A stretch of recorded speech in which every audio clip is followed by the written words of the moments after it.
Nanti promosinya setelah ini kita promosi lagi. Bismillahirrahmanirrahim. Assalamualaikum warahmatullahi wabarakatuh.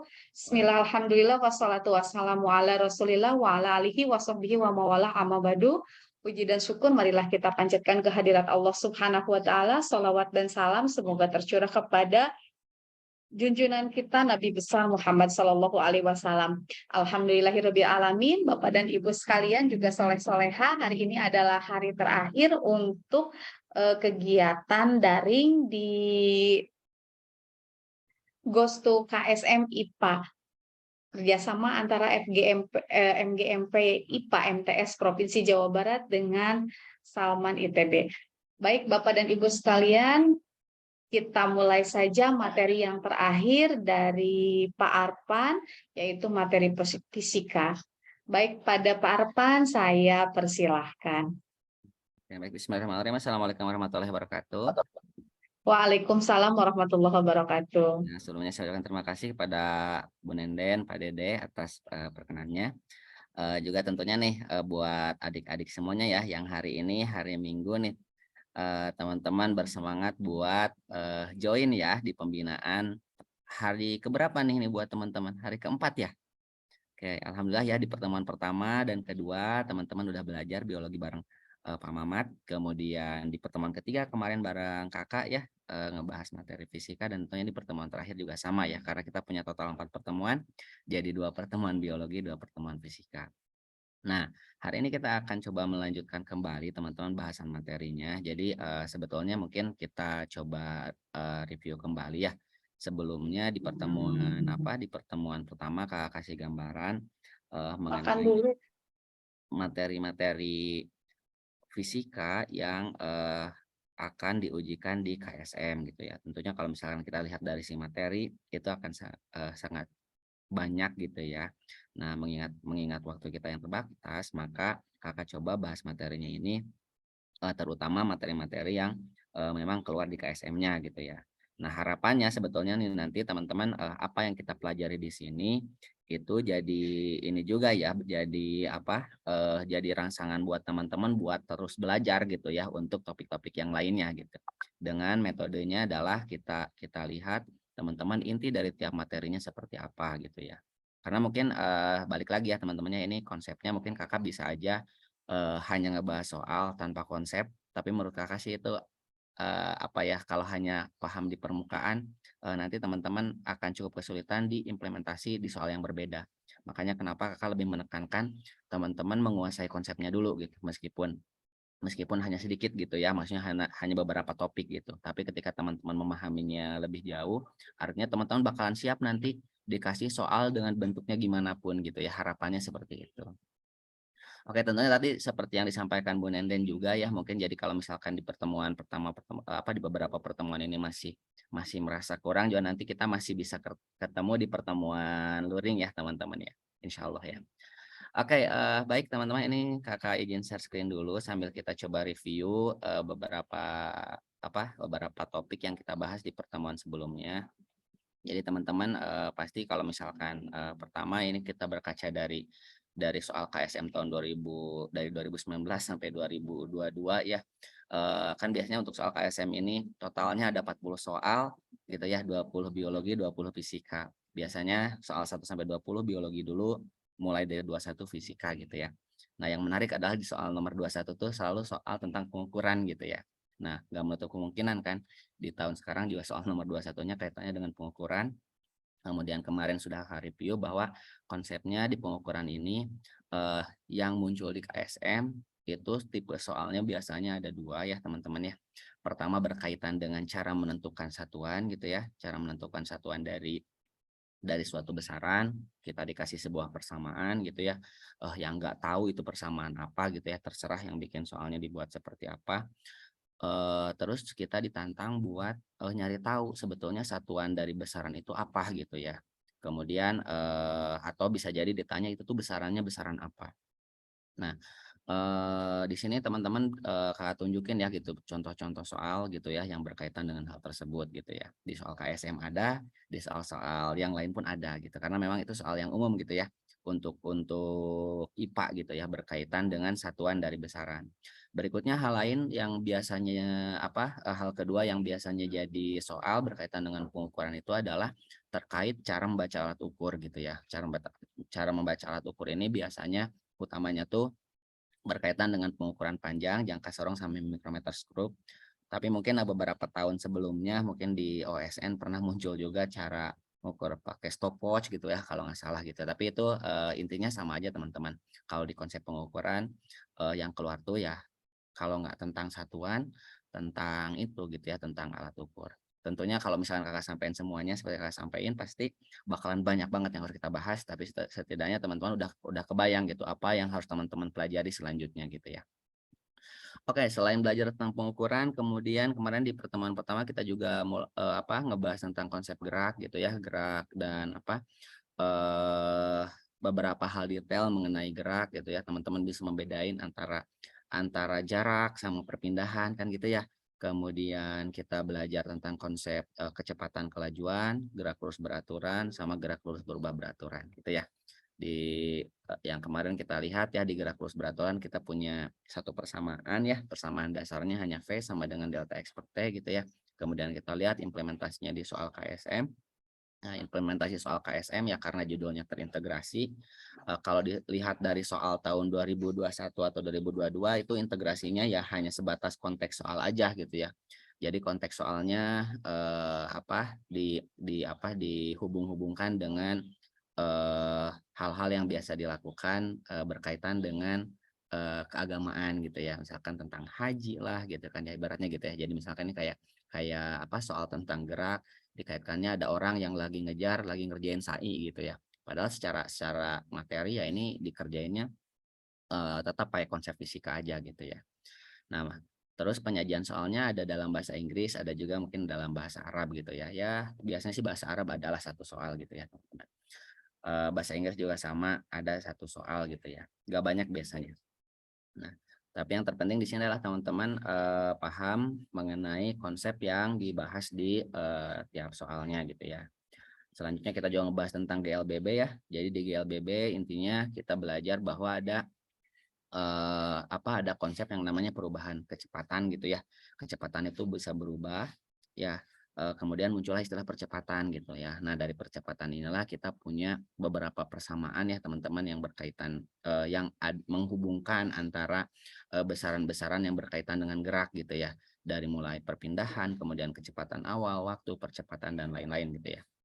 Nah, di sini kita punya 3 persamaan penting yang teman-teman dapat berkenaan dengan GLBB gitu ya. Kemudian kita coba implementasiin konsepnya di soal KSM gitu ya. Akhirnya teman-teman bisa melihat bahwa oh, ternyata persamaan-persamaan yang kita pelajari di sini gitu ya, yang kita pelajari di GLBB ternyata ada gitu ya di soal KSM gitu.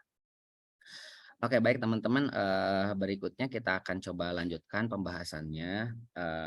Ini masih gitu ya, jadi biar biar kalau Kakak melihatnya biar ada kesinambungan gitu ya dari materi ini karena materi berikutnya juga sama gitu ya, merupakan materi materi yang harus teman-teman kuasai di fisika ini. Jadi ini selanjutnya Kakak coba masih di ranah mekanika gitu ya. Cuma nanti analisisnya berbeda gitu ya. Cuma kalau kalau di sini ya mungkin kalau di secara garis besarnya biasanya fisika tuh langsung babnya tuh kalau di SMA tuh istilahnya ada mekanika gitu ya. Mekanikanya tuh sebetulnya ada anak-anaknya gitu. Nah, kalau di sini dipecah-pecah gitu. Jadi ada khusus tentang gerak, tentang gaya, tentang energi gitu ya. Nah, nanti itu kita akan coba ramu menjadi satu paket materi biar teman-teman bisa kebayang gitu ya kesinambungan antar materinya. Oke, sekarang kita coba lanjutin ya teman-teman. Jadi kemarin di GLBB kita tahu bahwa ada suatu besaran namanya percepatan. Oke, pertanyaannya adalah sebetulnya percepatan itu bisa muncul karena apa sih teman-teman? Ingat kemarin percepatan itu apa? Ada yang masih ingat percepatan itu apa? Ya, coba yang namanya percepatan apa? Silakan, boleh ditulisin di kolom chat.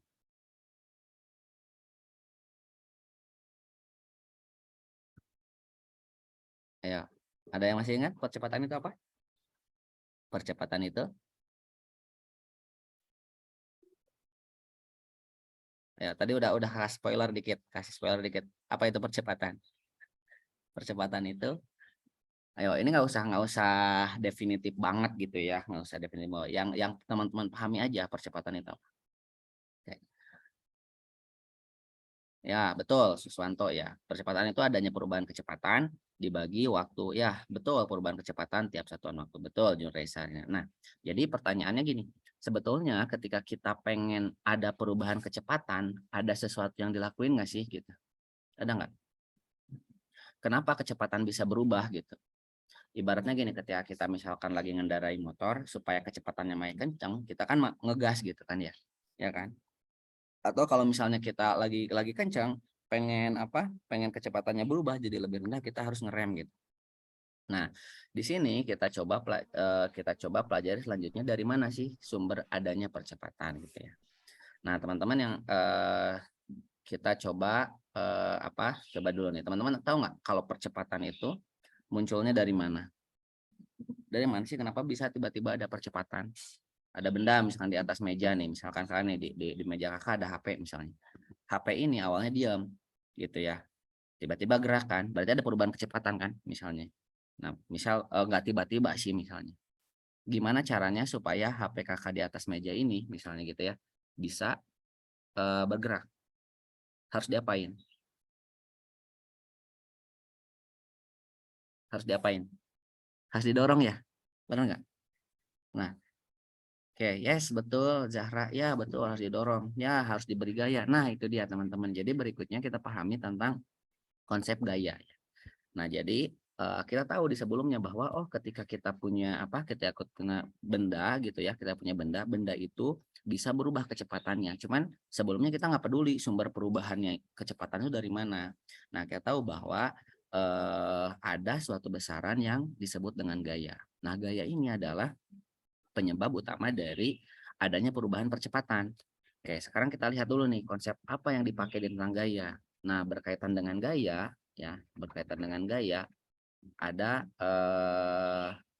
hukum penting yang harus teman-teman kuasai gitu ya. Yaitu hukum apa coba?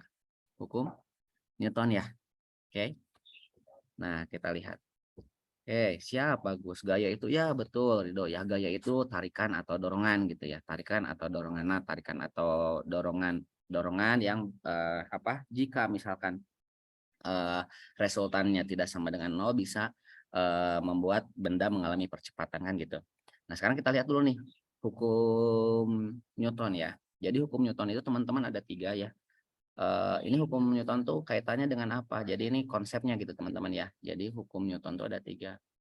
Nah, hukum 1 Newton ini berkaitan dengan apa? Nah, jadi pertama nih hukum 1 Newton. Nah, gaya itu ada yang tahu nggak teman-teman dilambangnya sebagai apa? Coba lambang gaya di fisika biasanya dilambangin apa? F, betul ya, F besar. Ya kan, F besar. Kenapa ya? Karena bahasa Inggris dari gaya kan force ya.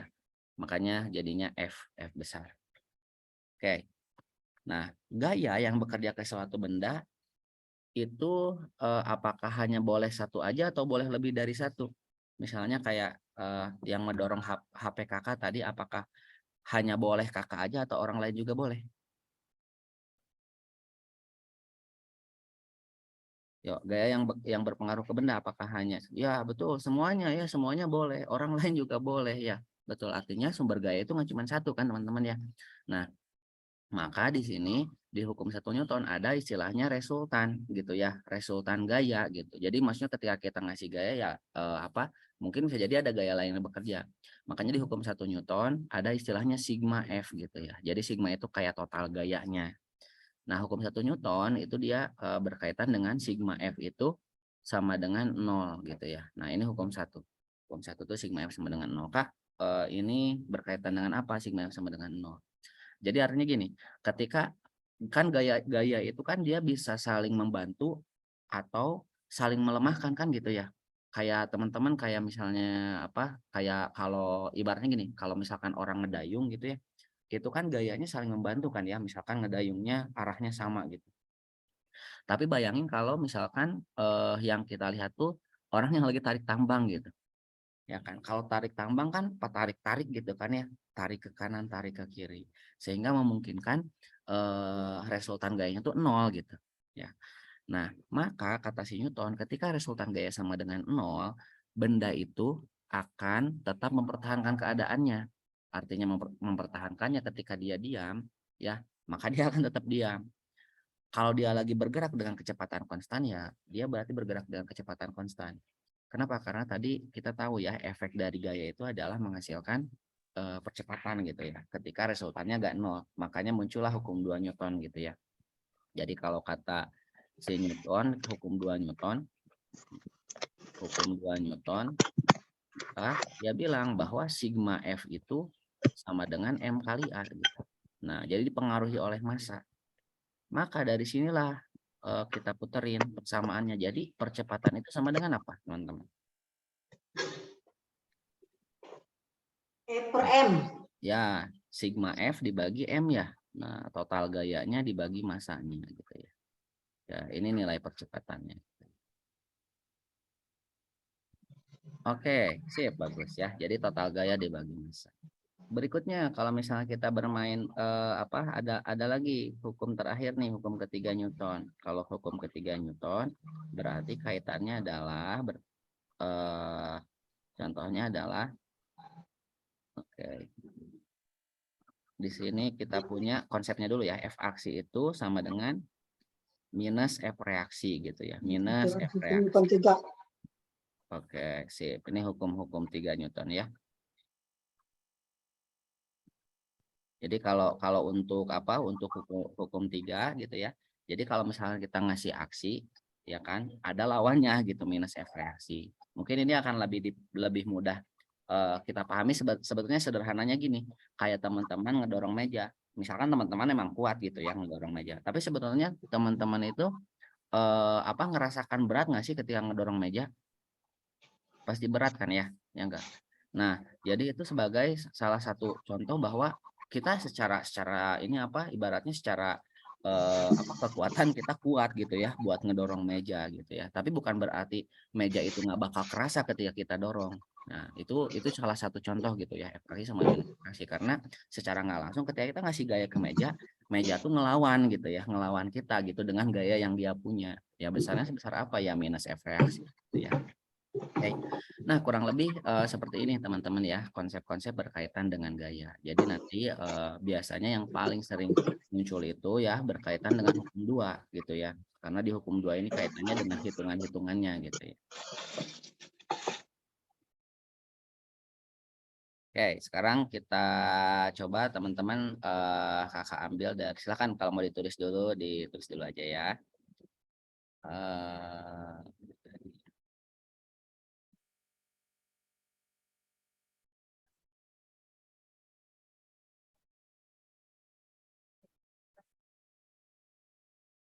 ya, ini kakak ambil dari soal tahun 2022 ya. Nih, coba.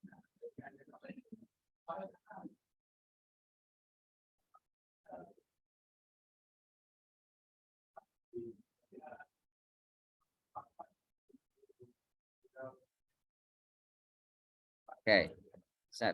Nah, teman-teman ini, silakan coba kerjain ya. Massa total sebuah pesawat terbang beserta muatannya ketika mengangkut jamaah haji Indonesia menuju Arab Saudi adalah 233 ton. Saat akan lepas landas, pesawat bergerak dengan percepatan 1,75 meter per second kuadrat. Jika gaya gesekan pada pesawat diabaikan, maka gaya yang dihasilkan mesin pesawat adalah titik-titik Newton. Ya, silakan ya teman-teman, ini salah satu contoh soal berkaitan dengan gaya yang muncul di soal KSM. Seperti biasa, materi integrasinya hanya berkaitan dengan konteks soalnya aja. Pesawat ngangkut jemaah haji. Udah itu aja gitu ya. Tapi sebetulnya teman-teman hanya tinggal fokus ke bagian apa sih yang diketahui di soal dan apa yang bakal ditanyainnya gitu ya. Oke, silakan.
Oke, ayo ini gimana nih? Silakan yang masih jawaban.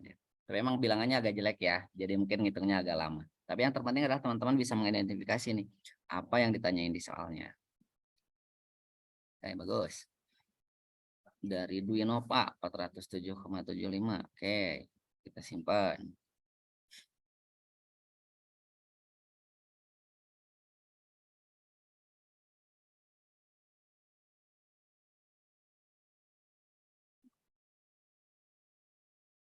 Oke, Virgia Kaisar. Tia, Jahrotun, Jahrotus, Dede Hasanah, Kamelia. Oke. Oke, mayoritas jawabnya 407,75 ya.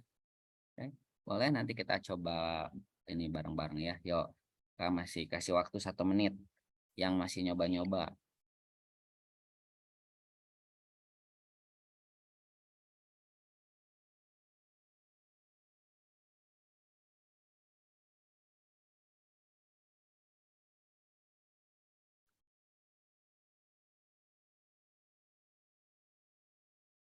Oke.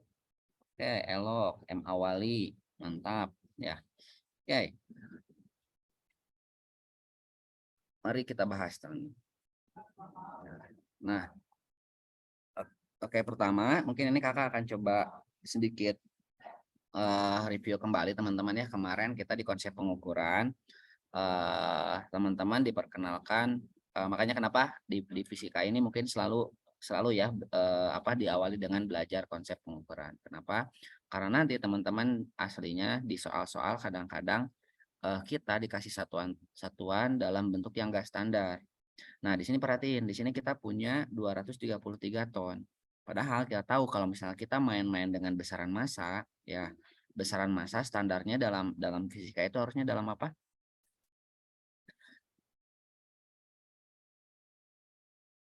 Ya, dalam apa harusnya? Kilogram, betul. Ya, jadi harus dalam kilogram. Nah, di sini kita dalam ton diketahui. Jadi, pertama teman-teman, ketika kita ngerjain soal fisika tuh harus pastiin ya satuan dari besaran yang sedang kita analisis itu memang sesuai gitu. Ya. Jadi kita nggak cuma bermain dengan persamaan, tapi teman-teman harus pastiin gitu ya. Oke, boleh ya.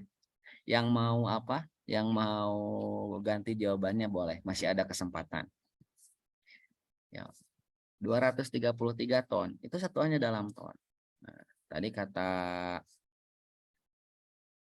siapa kata Kayla tuh harus dalam kilogram katanya tuh ya. Jadi harus hati-hati di bagian sananya. Nah, jadi kita punya 233 ton tuh berarti berapa kilo? 233.000 gitu ya kilogram. Nah, ini masanya gitu. Ini masa yang harus kita pakai ya. Nah, kita lihat simpelnya yang ditanya di sini adalah apa? Gaya, ya kan? Gayanya ya karena cuman di sini lo lihat nih. Jika gaya gesekan pada pesawat diabaikan, kenapa ya? Karena gaya gesekan itu nanti kan nanti teman-teman kita akan coba pelajari pengaruh dari gaya gesekan seperti apa. Jadi di sini kalau kita perhatikan teman-teman, jadi kita udah punya benda dengan massa 233.000. Percepatannya 1,75, ditanya nilai gayanya. Nah, kita tahu namanya gaya sama dengan apa? Massa dikali percepatan. Nilai massa yang harus kita pakai adalah berapa? 233.000 gitu kan ya. Dikali percepatannya berapa? 1,75. Ya, oke. 233.000 kita kalikan dengan 1,75. Berapa tuh 233.000 kali 1,75?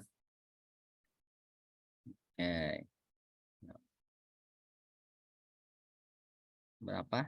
407.750 Newton. Jadi 407.750 Newton.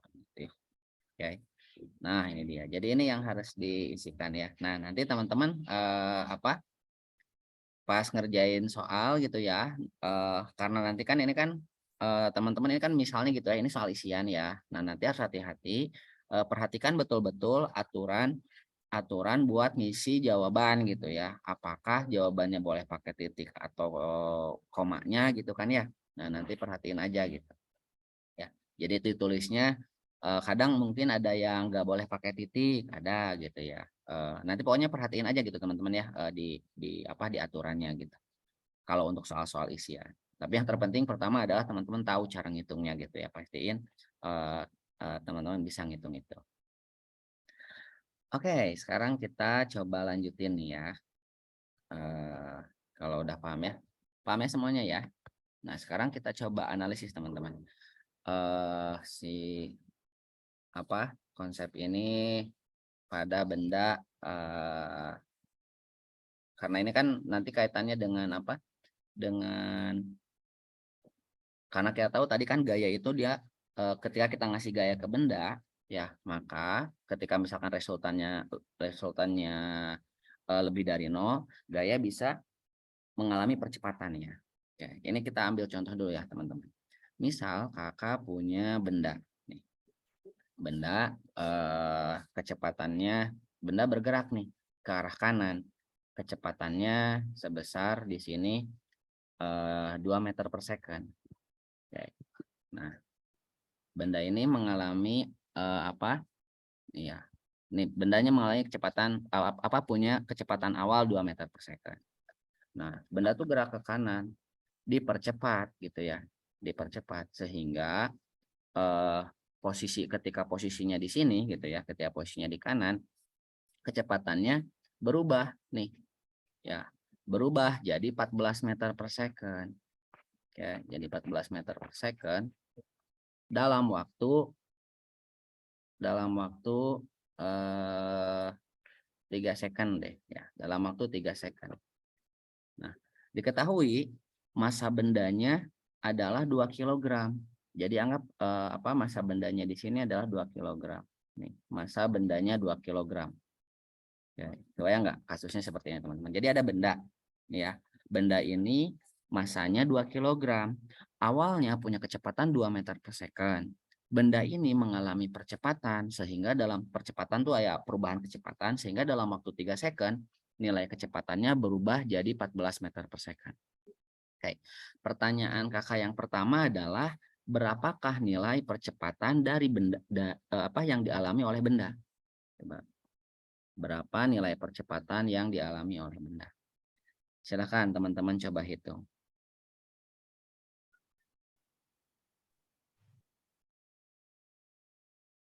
Oke. Yo, bagus. Mantap, udah lancar ya nyari percepatan.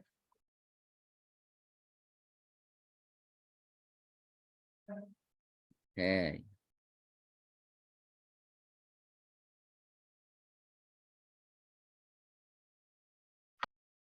Oke, bagus ya. A-nya sebesar berapa? A-nya berarti ingat berarti kecepatan akhir dikurangi kecepatan awal ya. Ingat-ingat persamaan yang kemarin yang pas kita mulai belajar GLBB ya. Percepatan itu bisa kita ambil dari kecepatan akhir kurangi kecepatan awal dibagi waktu gitu ya. Berarti A sama dengan VT, kecepatan akhirnya 14 ya, dikurangi kecepatan awalnya 2 ya, dibagi 3 sama dengan 4 meter per second kuadrat. Nih. Oke. Misal teman-teman, di sini kakak sebetulnya mendorong nih. Kakak ini kan makanya kan ada percepatan 4 meter per second kuadrat. Misalkan ternyata 4 meter per second kuadrat ini karena kakak mendorong dengan gaya sebesar 12 Newton. Nah, tapi karena bendanya ada di permukaan, ada gaya gesek gitu ya. Gaya gesek kan berarti arahnya berlawanan dengan gaya yang kita kasih ya. Pertanyaan kakak adalah berapa besarnya gaya gesek gitu ya. F geseknya berapa? Nah,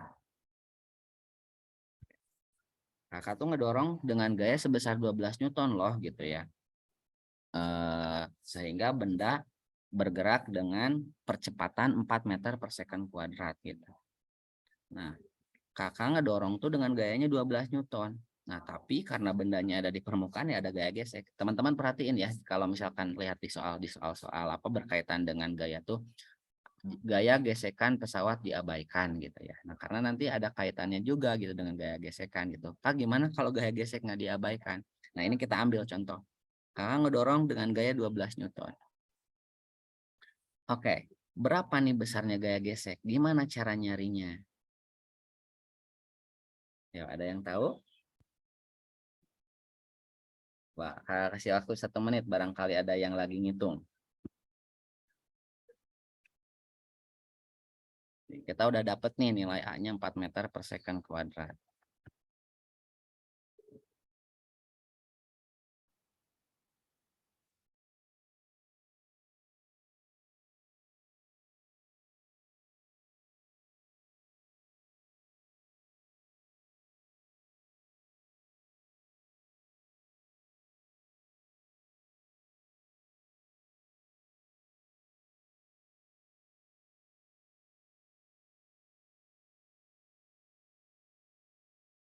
Oke, ada?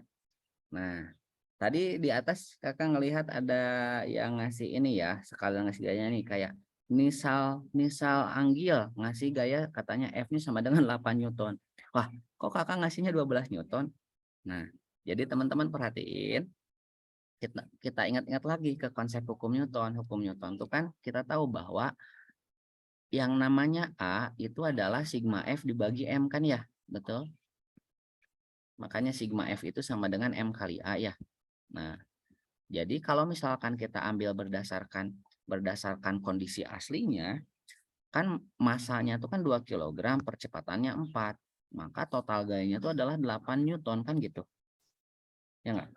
Nah, total gaya itu 8 Newton. Kakak ngasih gaya 12 Newton.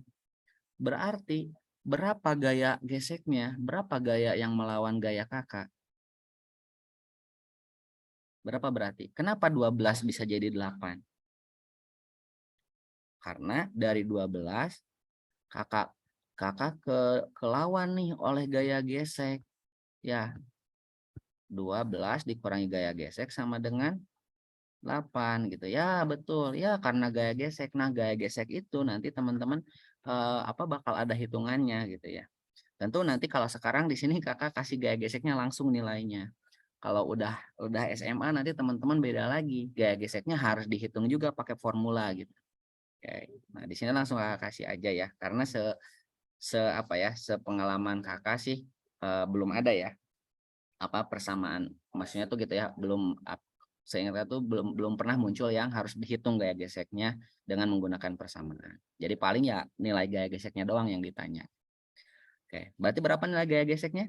Oke. Ya, 12 kurangi F gesek sama dengan 8 Newton. Berarti gaya geseknya sebesar 4 Newton gitu ya.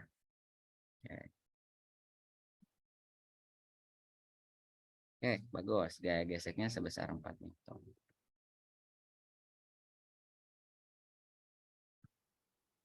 Ya, gaya geseknya 4 Newton.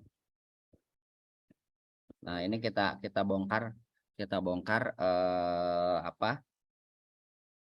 fenomena ini dengan mencari hal lainnya gitu ya. Oke, udah bagus ya, teman. Oke, kita kembali lagi. Ini kita coba gambarin lagi teman-teman ya kasusnya. Jadi tadi kakak punya benda gitu ya didorong dengan kecepatan awalnya berapa? Kecepatan awalnya 2 meter per second gitu ya. Kecepatan awalnya 2 meter per second berubah menjadi 14 meter per second dalam waktu 3 second gitu ya. Oke, masa bendanya adalah 2 kg.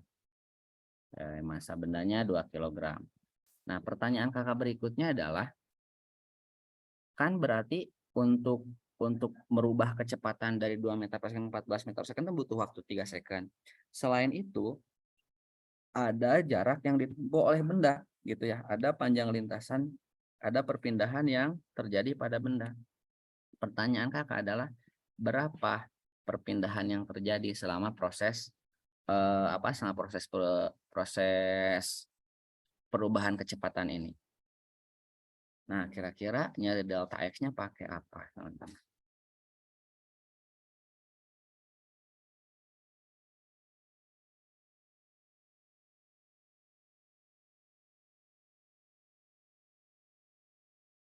Oh, silakan. Kita punya, ingat di GLBB kita punya 3 gitu ya. Kita punya 3 persamaan dasar yang bisa dipakai gitu ya.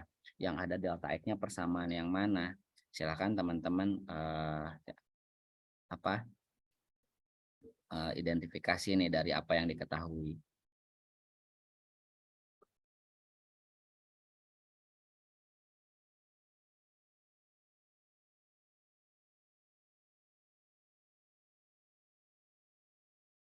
Oke, kira-kiranya delta X-nya mau pakai persamaan yang mana? Oke, rumus ke-1.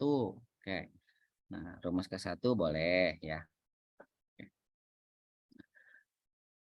Rumus ketiga boleh. Nah, jadi teman-teman gini ya, nanti ketika kita ngerjain soal berarti kan pasti kita selalu ngusahain supaya bisa ngerjain soal itu seefektif mungkin ya. Nah, jadi misal ini ya, kalau yang diketahuinya seperti ini, pertama bisa aja teman-teman cari A-nya dulu gitu ya. Cari A-nya dulu, setelah cari A dapat delta X-nya. Makanya kenapa tadi di soal sebelumnya kakak minta teman-teman buat nyari A-nya dulu kan ya. Nah, berarti kan kalau kayak itu kita ngerjainnya pertama pakai persamaan yang buat nyari percepatannya, berikutnya kita cari pakai persamaan delta X-nya gitu kan ya. Nah, atau bisa juga nih seperti kata Zaki ya. Oke, kata Zaki kan langsung persamaan ketiga, boleh gitu ya. Itu boleh juga teman-teman ya. Kalau dari yang diketahui seperti ini. Nanti kita coba bandingin. Nah, di sini kan kita tahu ya, persamaan ketiga itu gimana bentuknya? VT kuadrat sama dengan V0 kuadrat plus 2 kali delta X gitu ya. Di sini kan yang belum diketahui cuma delta X-nya doang gitu kan ya. Jadi pasti bisa kita kerjain. VT kuadratnya berapa? Berarti 14 kuadrat sama dengan kecepatan awalnya 2 kuadrat ditambah 2 kali A-nya udah ada belum? Oh, belum ada. Di sini juga sama, A-nya belum kita ketahui kan gitu ya. Berarti misalnya kita cari A-nya sama dengan apa? Oke, A-nya sama dengan apa?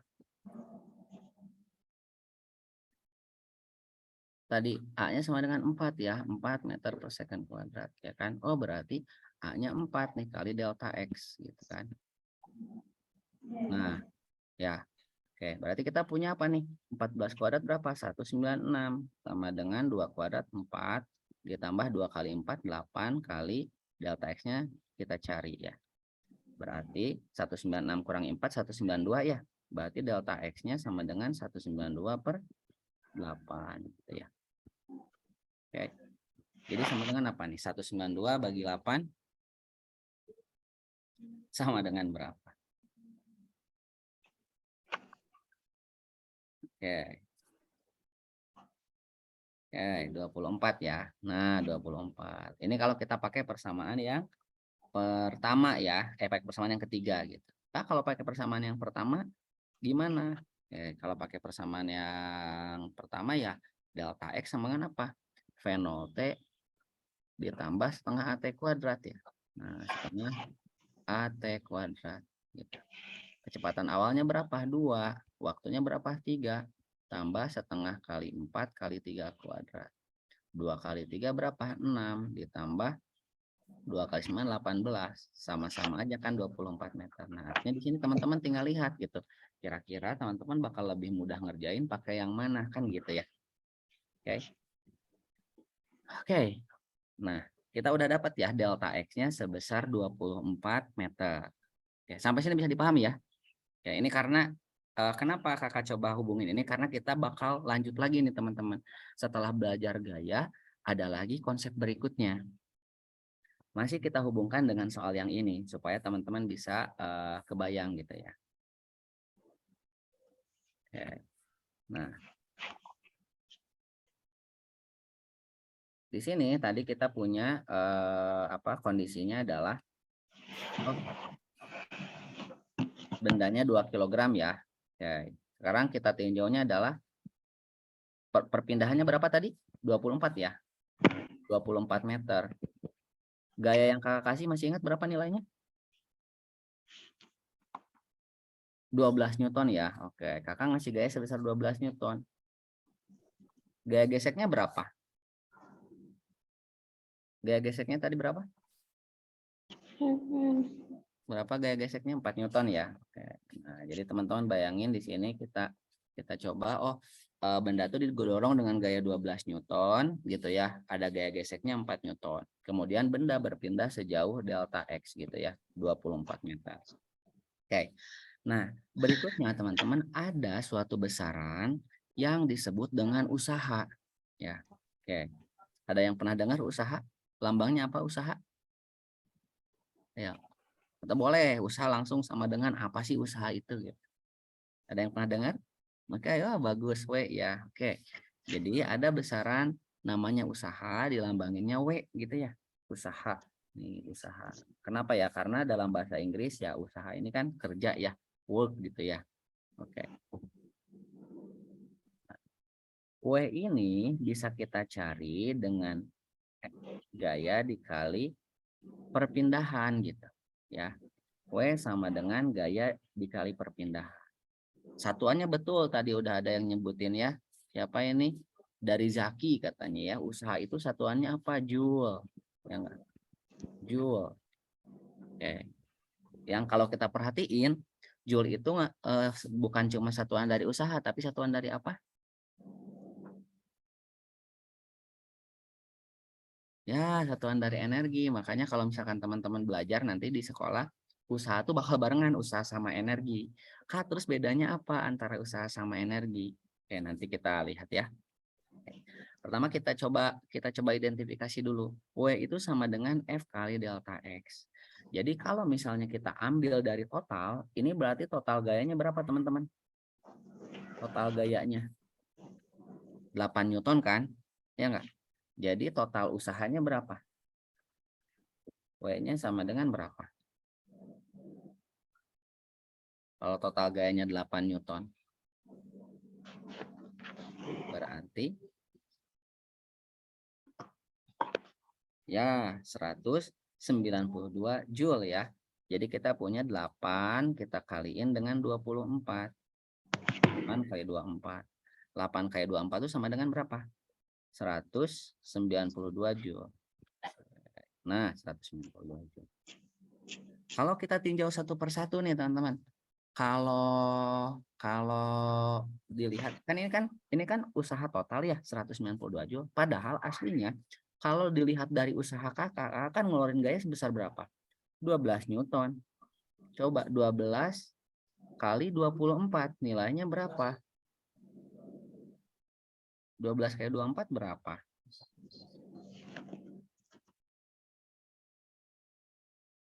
Ya, betul Afifah, Zahra 12 kali 24 288. Jadi aslinya kakak ini ngeluarin usaha itu sebesar 288 Joule gitu ya. Tapi gaya gesek juga melakukan usaha, ya kan? Berapa besarnya usaha yang dilakukan oleh gaya gesek?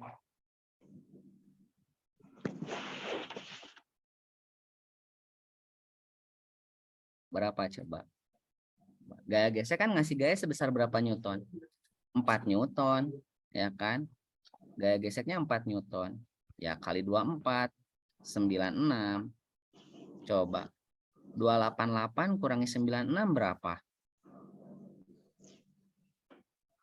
288 kurangi 96 berapa? 192 ya. 192 Joule. Nah, jadi artinya nanti teman-teman bisa perhatiin ya. Artinya di kasus yang ini bisa beberapa hal yang ditanyain gitu ya. Pertama kita bisa ditanya usaha totalnya, kedua bisa usaha yang kita lakuin atau usaha yang dikasih dari gaya geseknya gitu. Oke. Kebayang ya teman-teman ya. Makanya kenapa ini disebutnya usaha. Jadi kayak kakak tuh ngusahain gitu ya.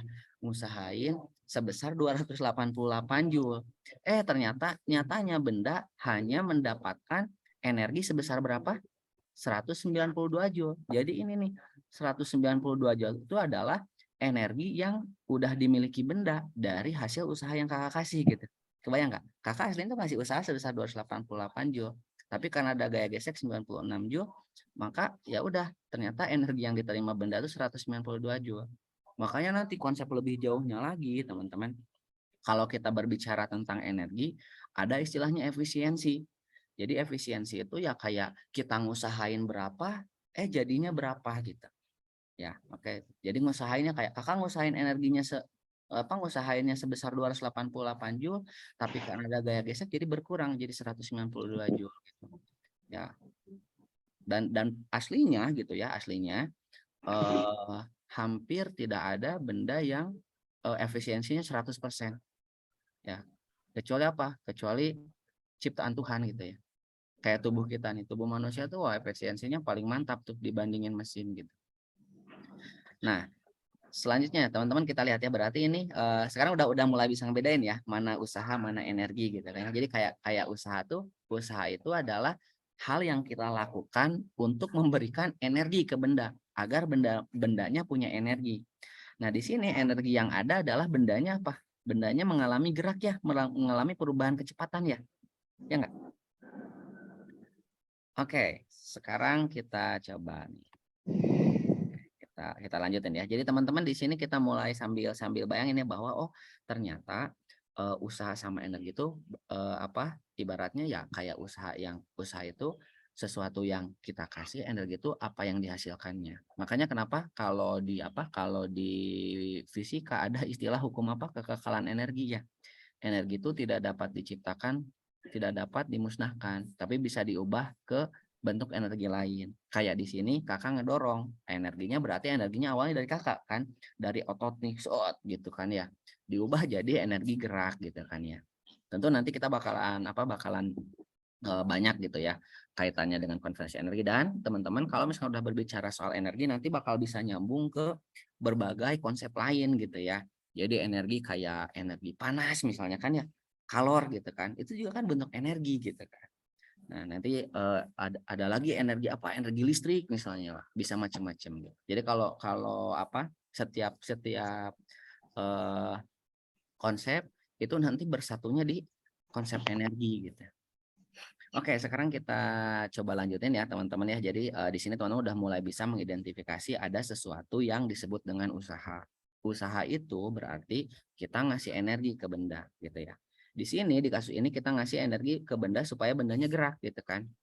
Nah, teman-teman ingat-ingat ini yang sebelumnya ya, catatannya, karena ini nanti masih berlanjut nih. Karena ini kakak mau coba biar teman-teman memahami satu kasus secara komprehensif gitu, karena nanti pertanyaannya bisa macam-macam. Ya, oke. Jadi kita lihat lagi benda. Tadi berarti benda kecepatan awalnya berapa? Benda kecepatan awalnya berapa? Berapa? 2 ya. 2 meter per second. Terus kecepatan akhirnya jadi berapa? Kecepatan saat T-nya? Saat 3 second jadi 14 ya, 14 meter per second. Kemudian massa bendanya berapa? Massa bendanya 2 kg ya. Oke. Nah, massa bendanya 2 kg. Oke, massa bendanya 2 kg. Nah, berikutnya teman-teman, di sini benda ketika bergerak dia juga kan pasti punya energi ya. Oke. Coba disebutnya energi apa? Energi yang dimiliki ketika benda bergerak. Ada yang tahu? Tahu. Ya, tahu energi apa? Energi apa? Yes, betul. Energi kinetik ya. Oke, bagus. Energi kinetik. Yap. Energi kinetik. Ya. Ada yang tahu persamaannya apa energi kinetik?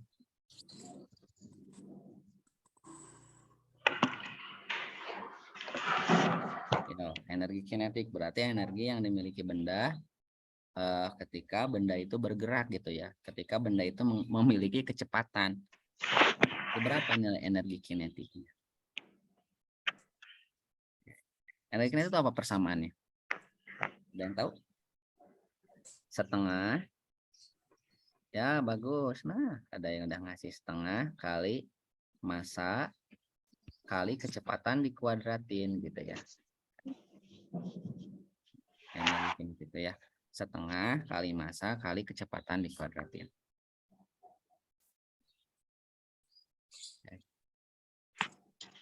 Oke, sekarang coba teman-teman hitung ya. Di sini di awal karena benda bergerak dengan kecepatan 2 meter per second, nilai energi kinetiknya berapa sih?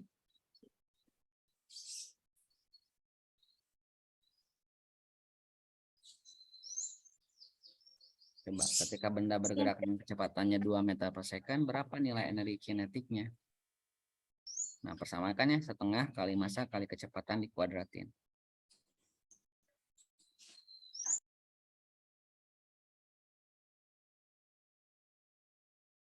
Ayo. Setengah dikali massanya berapa? Massanya 2, kecepatannya berapa? 2 kuadrat. Ayo dihitung, setengah kali 2 berapa? 1 ya. 1 kali 2 kuadrat berapa? 4. Energi kinetik awalnya 4 dong, 4 Joule ya. Jadi awalnya benda ini sedang memiliki energi kinetik sebesar 4 Joule. Ya, karena bendanya bergerak 2 meter per second, kemudian kan kakak dorong gitu kan ya. Kakak melakukan usaha tadi gitu ya.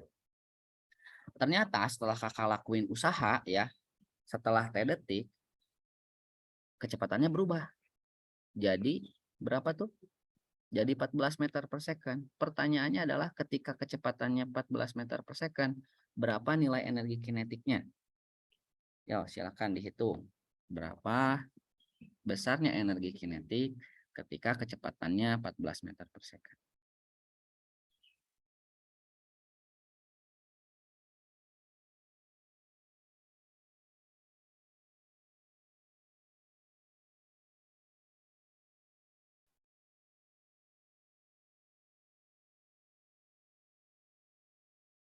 Oke, bagus.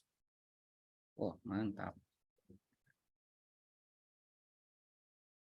Ya, oke. Mantap semuanya ya. Jawab setengah kali masanya 2 kali kecepatannya 14 ya dikuadratin. Setengah kali 2 kan 1 ya. 14 kuadrat 196. Berarti kita punya energi kinetik akhirnya sebesar 196 Joule. Kan gitu ya. Padahal awalnya berapa? 4 Joule. Pertanyaan kakak berikutnya, berarti dari 4 Joule ke 196 Joule, berarti nambah berapa gitu. Energinya nambah berapa sih si benda ini? Nambah sebesar 192 Joule. Oke, nih perhatiin ya. Jadi di sini ada perubahan energi kinetik sebesar 192 Joule. Nah, teman-teman perhatiin. Sebelumnya kakak lihat ya, kakak kan ngasih gaya, tapi karena ada gaya gesek, total usaha yang dilakukan ke benda itu jadi berapa Joule? 192 Joule. Ya kan? Ternyata bendanya juga memang mengalami perubahan energi kinetik sebesar 192 Joule. Nyambung kan ya? Benar nggak? Jadi teman-teman yang namanya usaha ya, yang namanya usaha itu sama dengan perubahan energi gitu. Jadi ketika kita ngasih apa? Ngasih usaha ke benda, maka akan ada perubahan energi. Ya kan? Cara melihatnya adalah lihat nilai energi awal benda berapa, nilai energi akhirnya berapa. Maka kita bisa nyari nilai usahanya berapa gitu. Ya. Oke. Nah, nanti artinya teman-teman di sini kakak mau nunjukin ke teman-teman gitu ya bahwa nggak selalu nanti tuh mencari usaha itu dengan persamaan F kali delta X gitu ya. Jadi bisa juga kita tinjau dari perubahan energinya. Ya. Sampai sini bisa dipahami?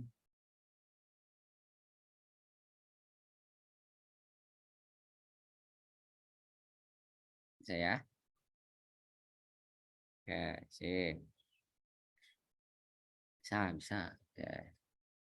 Nyambung ya tuh teman-teman lihat nih. Jadi semua materi-materi ini tuh nyambung.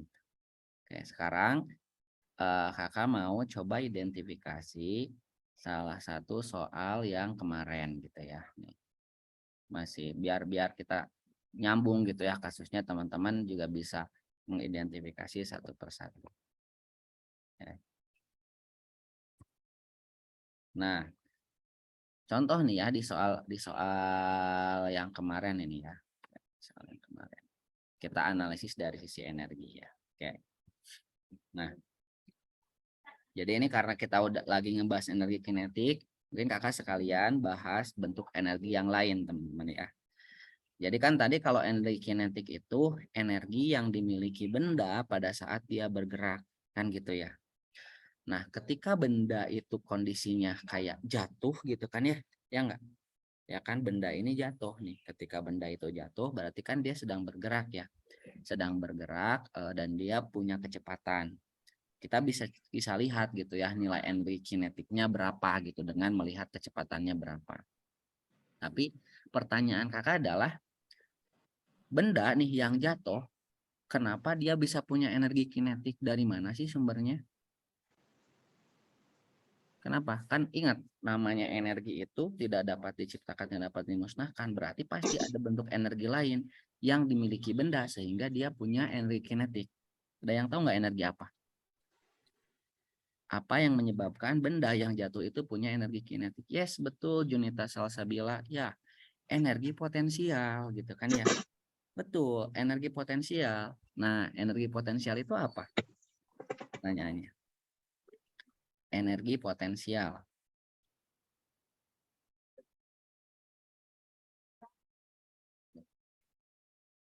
Energi potensial, ada yang tahu? Energi potensial itu apa? Energi potensial.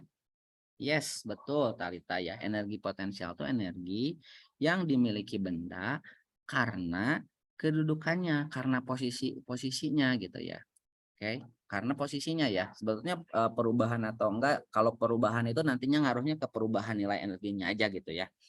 Nah, tapi yang terpenting adalah bahwa di sini energi potensial itu muncul ketika benda memiliki memiliki energi memiliki ketinggian gitu ya. Jadi ketika benda memiliki ketinggian maka dia bakal punya energi potensial. Kenapa? Ya lihat aja dari si persamaannya. Energi potensial itu sama dengan apa, teman-teman? Ya, bagus tuh dari Dwi Novita nih udah ngasih tuh massa ya kali gravitasi kali ketinggian gitu kan ya. Nah, makanya kenapa Kak bilang ada ketinggian ya, kata kuncinya itu ada ketinggian. Makanya kenapa benda itu eh, apa? Benda itu bisa punya energi potensial. Oke. Ya, energi potensial itu dipengaruhi oleh tingginya gitu ya. Jadi teman-teman lihat ya. Jadi energi potensial itu dimiliki benda ketika mengalami ketinggian. Oke, ini coba logika sedikit ya. Misalkan ini di proses pembangunan masjid, kenapa si benda bisa punya energi potensial gitu ya? Kenapa si perkakas tukang ini bisa punya energi potensial? Dia dapat energi dari mana? Ya, coba.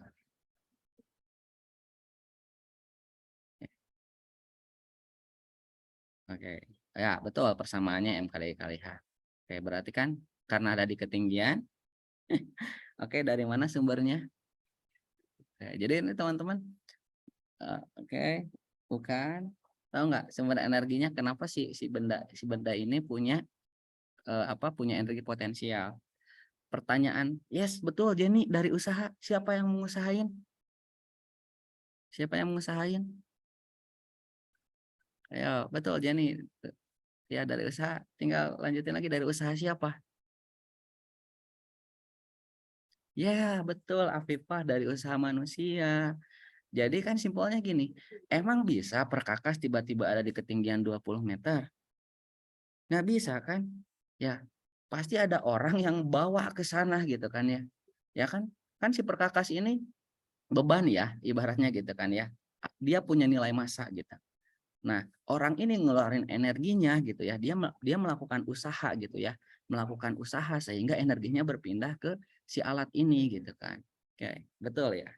Nah, jadi gitu teman-teman. Jadi kalau dibahas mengenai konsep energi itu ya bakal berkesinambungan. Jadi sebelum ada energi ini tuh ada energi apa gitu ya. Oke, sekarang ya, kita coba lihat kasusnya teman-teman ya. Jadi ini yang ditanya adalah kan gini, benda ada di ketinggian 20 meter. Ya kan? Sekarang nih, benda ada di ketinggian 20 meter. Benda ada di ketinggian 20 meter. Nah, di sini kan yang ditanya kecepatan pada saat membentur tanah, gitu ya. Oke. Kecepatan saat membentur. Kemarin kita coba kerjain soal ini dengan menggunakan persamaan GLBB ya, karena kemarin kita kan emang belum membahas tentang konsep energi ya, makanya kakak sesuaiin gitu. Nah, di sini kakak mau coba analisis ya, teman-teman menganalisis kalau misalnya kita mau nyari kecepatan pada saat membentur tanah, berarti kan kalau saat membentur tanah ketinggiannya berapa sih? Ya, ketinggiannya berapa pada saat membentur tanah? Ketinggiannya berapa? Kalau pas membentur tanah, ketinggiannya berapa? 0, betul ya. Jadi kalau ketinggiannya 0, energi potensialnya berapa? Energi potensialnya 0 juga kan? Padahal awalnya benda ini punya energi potensial gitu ya. Ya kan? Artinya apa? Artinya semua energi potensial yang dimiliki oleh benda berubah semuanya jadi energi kinetik, kan gitu ya. Oke, sekarang kita misalin dulu aja ya. Misal nih, massa bendanya 2 kilogram. Misal massa bendanya 2 kilogram. Berarti energi potensial awalnya berapa nilainya? Coba, kalau dia berada di ketinggian 20 meter. Kalau massanya 2 kilogram. Berapa energi potensial awalnya? Misal gitu ya. Yuk, dihitung ya, Meliza. 400, 200, 400. Ingat persamaannya buat energi potensial M kali G kali H ya. Berarti kan kita punya masanya 2 kali G-nya 10 kali ketinggiannya 20. Jadi 400 ya, 400 Joule. Oke, ini 400 Joule energi potensialnya.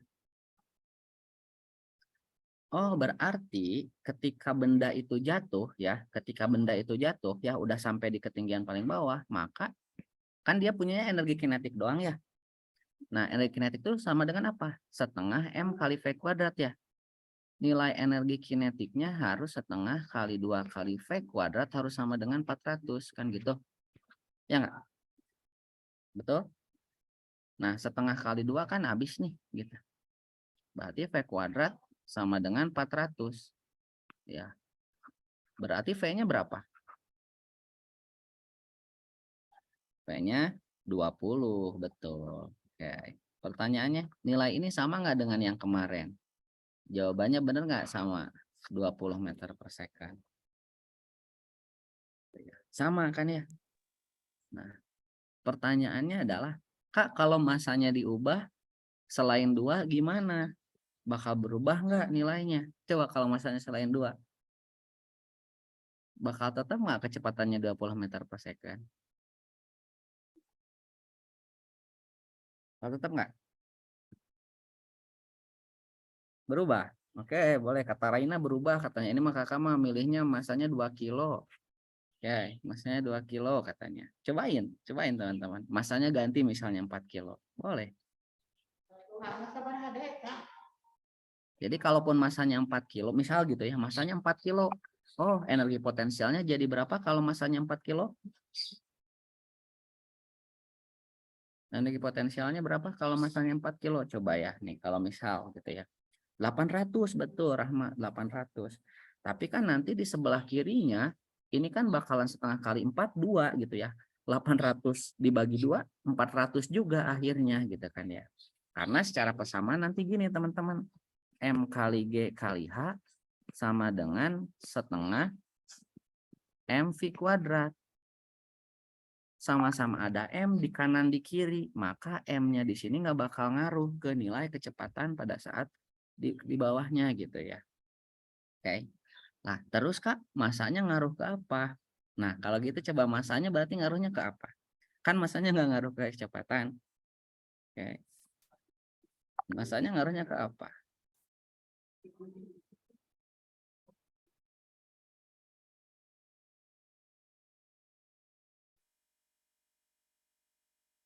Ya, masanya ngaruhnya ke apa? Masanya ngaruhnya ke apa? Ke nilai energinya.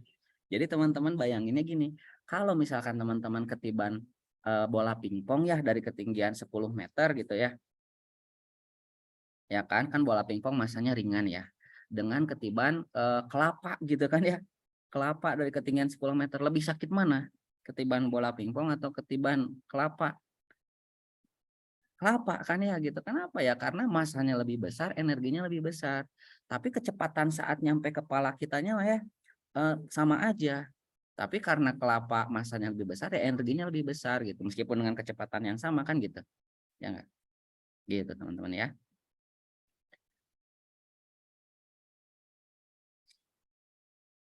Oke, sip. Ya, bisa ya. Nah, sekarang eh Kakak coba tantang nih teman-teman ya buat ngerjain. Ini soalnya kakak modif dari soal ini aja ya.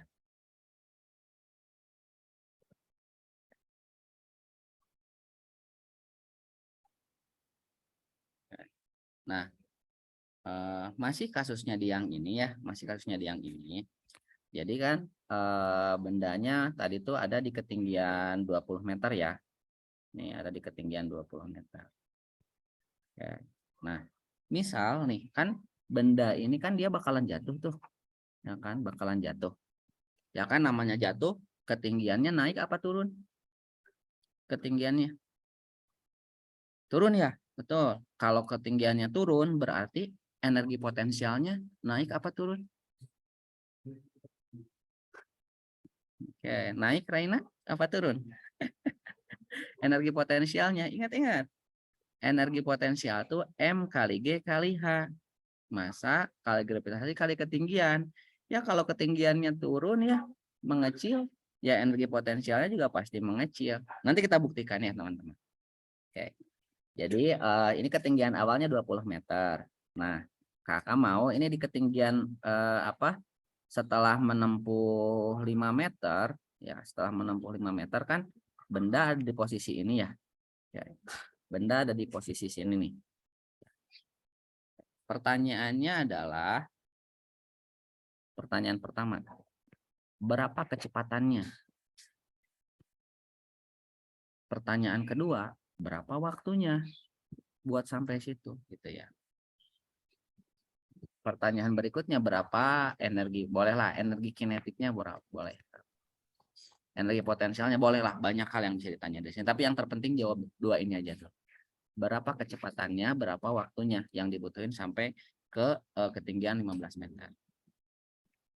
Silahkan dicoba. Oke, ini ada yang jawab turun, ada yang jawab naik ya. Energi potensialnya oke. Coba dicek ya. Masanya kakak kasih 2 kilogram ya tadi ya. Karena apa supaya memudahkan nanti teman-teman. Jadi masanya misalnya kakak kasih 2 kilogram. Biar nanti teman-teman punya punya pilihan. Bisa dikerjain pakai GLBB atau pakai konsep energi.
Oke, come on, cari kecepatannya.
Oke, come on. Yo, ini teman-teman bisa ngerjainnya pakai 2 ya. Oke. Gimana nih? Oke, kecepatannya 10 katanya. Boleh.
Oke. Yo.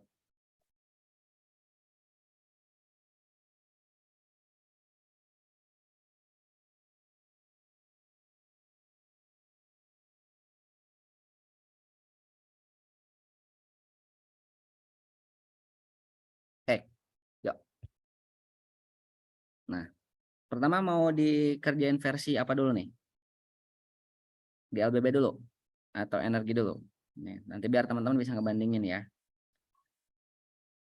Mau apa? GLBB dulu ya, boleh.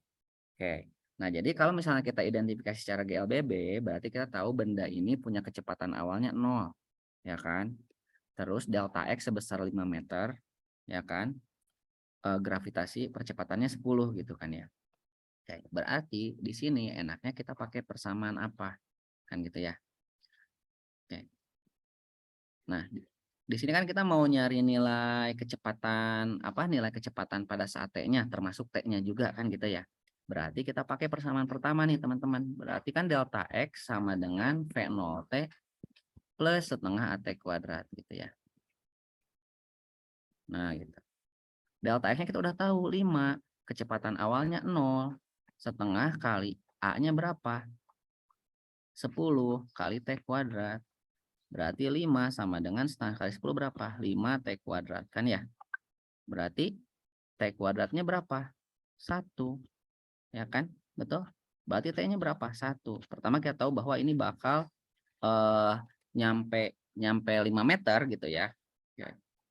Yang mana 10 dari gravitasinya teman-teman ya. Kan percepatan gravitasi itu 10 ya. Ketika tidak nggak diketahui di soal, kita pakai nilai gravitasinya 10.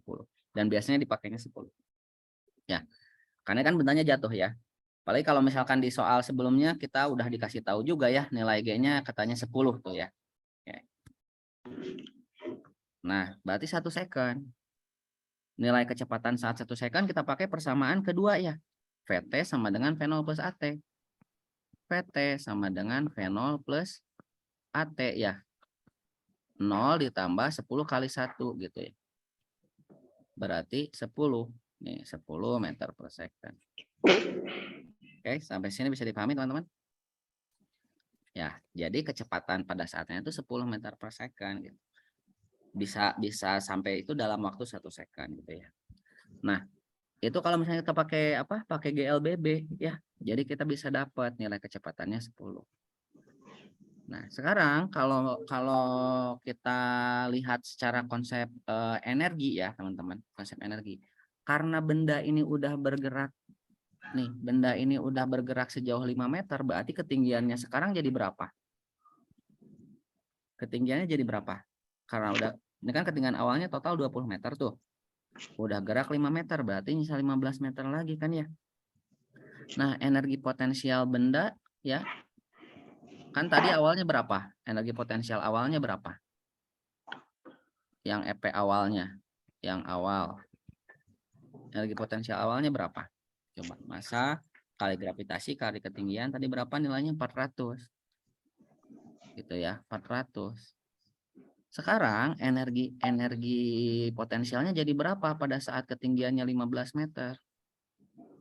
Yo, pada saat ketinggiannya 15 meter berarti, nah tadi kan ada yang nanya, Kak, H-nya pakai mana? Pakai 5 pakai 15? Kira-kira pakainya yang mana? Ingat, patokannya bukan lintasan yang udah ditempuhnya, tapi dia ada di ketinggian berapa gitu ya. Jadi MG H-nya tuh pakainya 15 bukan 5. Jadi berapa tuh? 300. Ya. Awalnya ada 400 berubah jadi 300. Ya. Berarti berubah berapa? Ya, berubah berapa joule? Dari yang 400 joule jadi 300 joule. Berubah 100 joule. Kemana sih 100 joule-nya? Berubah jadi energi kinetik. Ya. Jadi kita punya setengah kali M kali setengah kali 2 kali V kuadrat harus sama dengan 100. Ya kan? 2 sama 2 habis. Ya kan? Jadi 1 kan gitu ya. V kuadrat sama dengan 100. Berarti V-nya berapa? 10 meter per second. Oke. Sama nggak nih yang atas sama yang bawah tuh? Sama ya nilai kecepatannya ya. Jadi baik dari konsep GLBB maupun pakai konsep energi sama. Kita dapat nilainya 10 gitu. Nah, yang menarik adalah teman-teman bisa perhatiin, berarti kan ini kan udah tervalidasi ya, baik GLBB ataupun apa pakai konsep energi. Kita lihat total energi awal itu kan 400 joule. Di ketinggian apa? Di ketinggian 15 meter kalau kita totalin antara energi potensial dan energi kinetik totalnya berapa? 400 juga kan ya? Ya enggak? Nah, makanya kenapa dikenal istilah hukum kekekalan energi mekanik gitu ya. Jadi energi mekanik itu kan sama dengan energi potensial ditambah energi kinetik, dia itu nilainya selalu konstan gitu ya. Jadi untuk energi mekanik misalnya sama dengan energi potensial sama energi kinetik. Jadi di titik manapun nanti teman-teman analisis itu nilainya bakalan tetap. Berarti kalau misalkan yang penting kita tahu dulu, oh awalnya ada berapa sih energi potensialnya kan gitu. Oke, sampai sini bisa dipahami? Saya. Nah, jadi tentu setelah tahu ini nanti teman-teman variasi soalnya pasti bakal makin banyak gitu ya. Banyak soal yang makin bisa divariasiin dari sini gitu ya. Karena nanti ya kayak ketinggiannya berubah atau mungkin bisa jadi yang diketahuinya apa? Bisa jadi yang diketahuinya ketinggiannya yang berbeda atau misalnya energi kinetik di posisi tertentu, banyak banget gitu ya modifikasinya. Oke. Nah, mungkin berikutnya Kakak coba nih lanjut lagi konsepnya. Ini kan kita udah bahas energi ya. Nah, setelah energi ada konsep berikutnya berkaitan dengan daya ya. Jadi teman-teman perhatiin tadi ketika misalnya kita merubah benda gitu ya, merubah kecepatan benda yang awalnya dari 2 meter per second menjadi 14 meter per second dalam waktu 3 second ya, dalam waktu 3 second Kakang apa di sini total usaha yang dilakuin masih ingat berapa? W-nya berapa? 192 joule ya. Ya enggak? W-nya itu sama dengan 192 joule. Ya kan? Nah, jadi di sini Kakak ngeluarin usaha ngeluarin usaha total 192 joule itu dalam waktu berapa second? 3 second ya. Oke. Nah, berikutnya teman-teman ada konsep tentang namanya tuh daya. Daya atau power gitu ya. Makanya dia dilambanginnya P gitu kan. Daya itu power. Nah, namanya power itu sama dengan apa? Sama dengan energi ya atau usaha ya. Boleh ini mau usaha atau energi lah ya. Boleh energi dibagi waktu gitu kan ya. Nah, jadi teman-teman dari sini kita bisa Coba lihat gitu ya. Jadi sebetulnya ketika kakak mendorong, sebetulnya berapa daya yang kakak keluarin gitu. Kita bisa hitung besarnya dayanya sama dengan berapa? Ya, berarti kalau di yang ini adalah 192/3 ya. Berapa? 64 sip gitu ya. Jadi 64 nih. Oh, ternyata dengan daya 64. Ada yang tahu satuan daya itu apa? 64 satuannya apa? 64 watt ya. Oke, jadi dengan 164 watt ternyata kakak bisa dengan daya kakak sebesar 64 watt dan diterapkan ke benda 2 kilogram gitu ya dengan waktu 3 second menyebabkan benda berubah kecepatannya dari 2 meter per second ke 14 meter per second kan gitu ya. Kebayang ya. Nah, udah watt nih, kayak teman-teman mendengar istilah watt biasanya di apa? Paling sering pasti di peralatan listrik ya enggak? Setrika berapa watt ya kan, betul. Lampu berapa watt ya enggak tuh? Beli kulkas berapa watt, mesin cuci berapa watt. Nah itu adalah nilai dayanya. Jadi nanti teman-teman daya bakal ada hubungannya dengan energi gitu ya, dengan persamaannya. Itu PC ya betul, lampu dan lain sebagainya gitu ya. Alat elektronik ya gitu ya, karena itu yang paling dekat contohnya dengan kehidupan kita sehari-hari gitu ya, di alat elektronik gitu ya. Nah nanti bisa kita ngitung eh, ke soal yang kelistrikannya gitu ya, yang berkaitan dengan daya gitu ya. Oke, tapi sebelum ke sana kita coba ambil contoh soal yang berkaitan dengan daya ini dari soal yang berkaitan dengan energi kinetik ya. Dengan konsep gerak. Sebentar.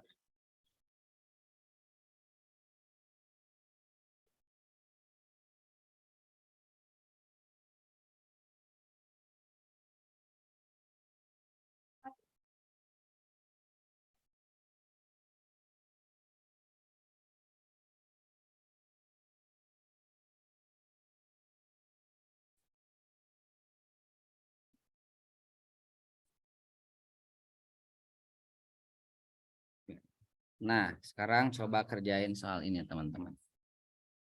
Ini dari soal KSM tahun kemarin nih. Nah, ya.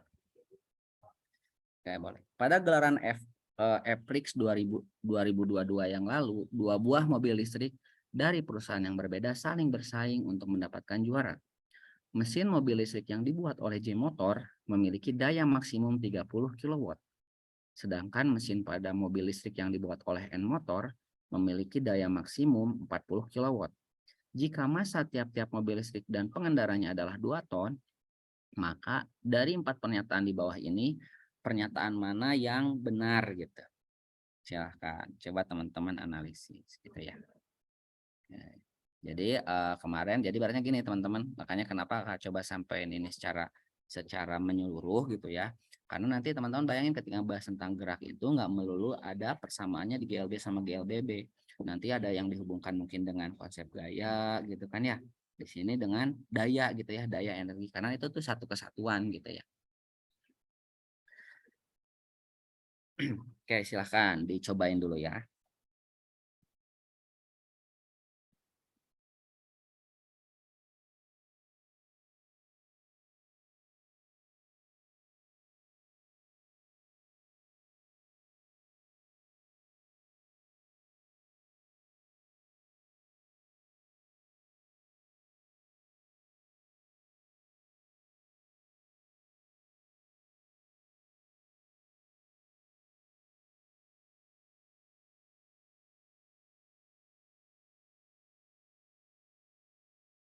Oke. So, dari Olivia sudah ngasih jawaban. Yang lain silahkan ya. Yang mana aja yang benar.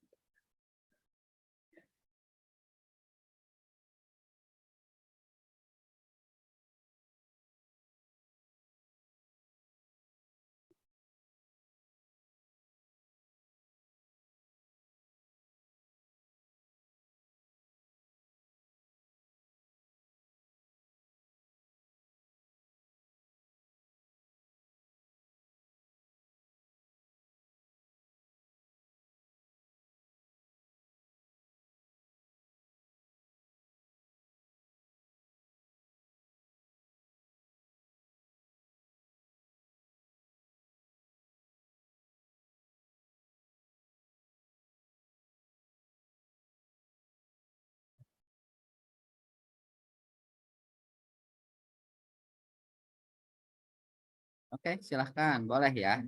Yo, kasih waktu 2 menit lagi ya teman-teman buat nyobain.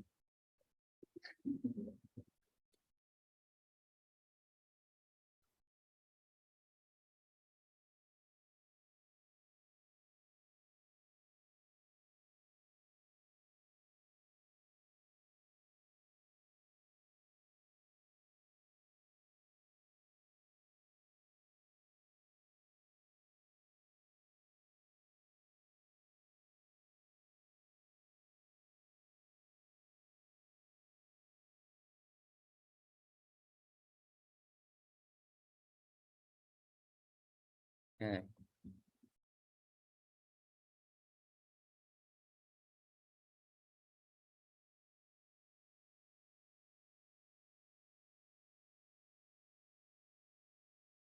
Satu dan tiga, boleh. Nih, banyak yang jawab 1 dan 3 ya.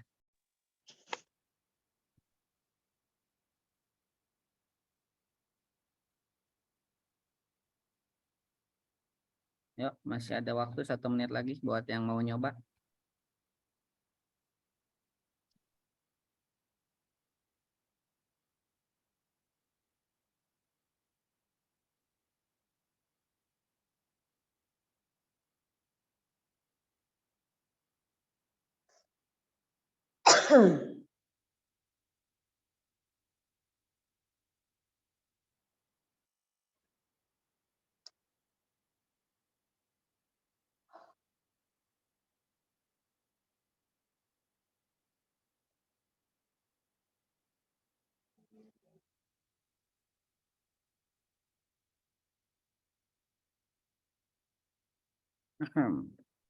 Siap. 1 3, Jaki.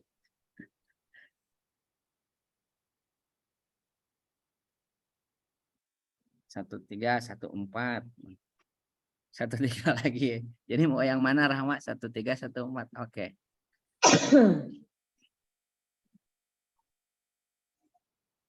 Ya, ya. Mari kita bahas, teman-teman. Jadi di sini kita coba identifikasi satu persatu ya dari mesin J motor dulu ya. Nih, yang J motor katanya dayanya berapa?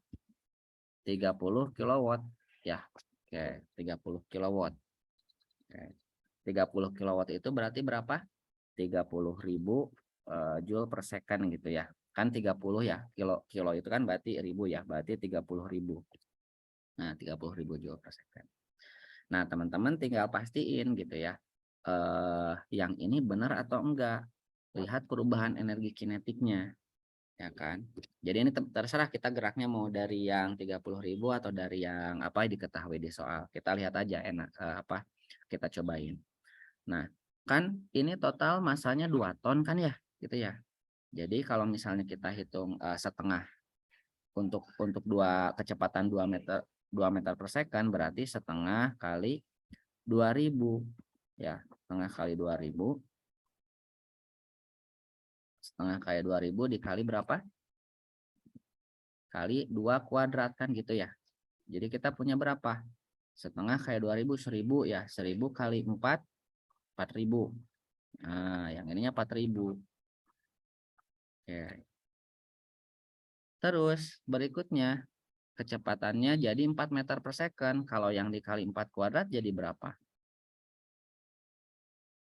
4 kuadrat kan 16, berarti 16.000 dong. 16.000. Nah, berubahnya berapa? Berarti sebesar 12.000 joule. Ya enggak? 12.000 joule dalam waktu 1 second. Benar nggak 12.000 per 1 sama dengan 30.000? Nah, betul nggak? Betul nggak untuk yang nomor 1 nih? Ingat, yang namanya apa? Yang namanya daya itu energi dibagi waktu.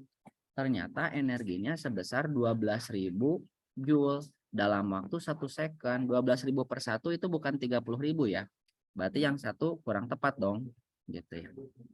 Nah, karena J motor punya dayanya 30 kilowatt gitu ya. Nah, tadi banyak yang jawab 1 dan 3 ya. Yang satunya kurang tepat. Oke, kita coba yang kedua ya. Katanya kok masih pakai yang J ya. Kalau yang J 4 meter per second jadi 10 meter per second. Nah, 4 meter per second ya 4 kali 4 16 gitu kan ya, teman-teman.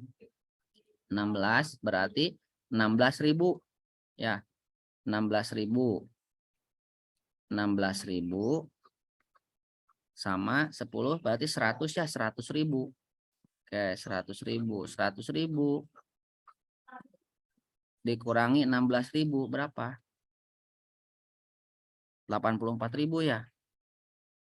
84.000.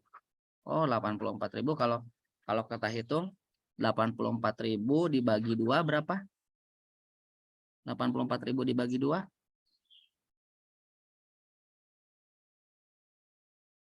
Sebentar. Di sini, bentar. Ini memiliki daya maksimum 30 kW ya. Oke, sorry. Di sini kan daya maksimumnya 30 kW. Artinya berarti kan dia bisa mengeluarkan gaya sampai segitu, gitu kan ya.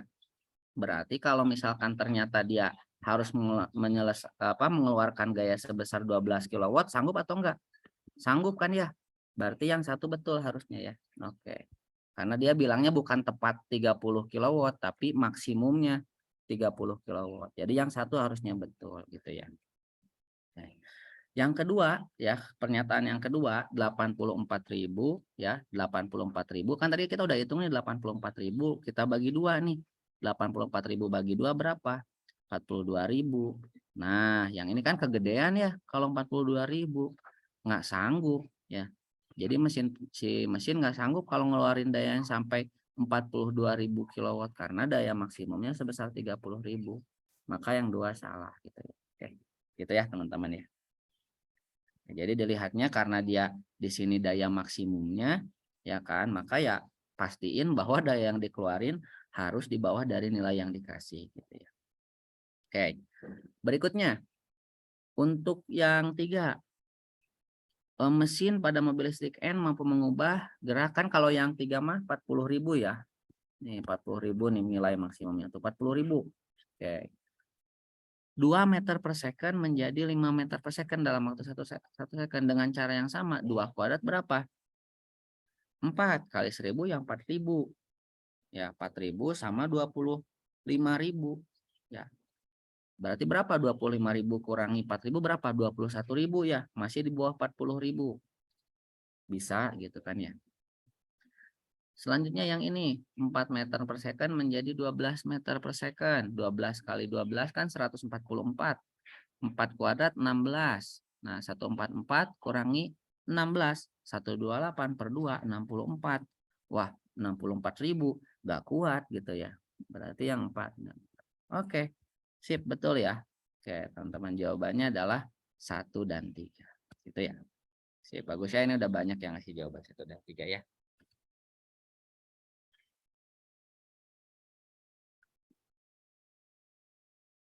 Oke, sampai sini bisa dipahami? Bisa ya? Kita lanjutin. Nih, ke konsep selanjutnya, teman-teman ya. Mantap ya kalau udah bisa dipahami. Masih nih, kita kaitannya karena di sini ada tentang gaya gitu kan ya, energi. Kita masih ada kaitan ke arah sana. Apalagi ini bisa dihubungkan juga dengan gerak gitu ya.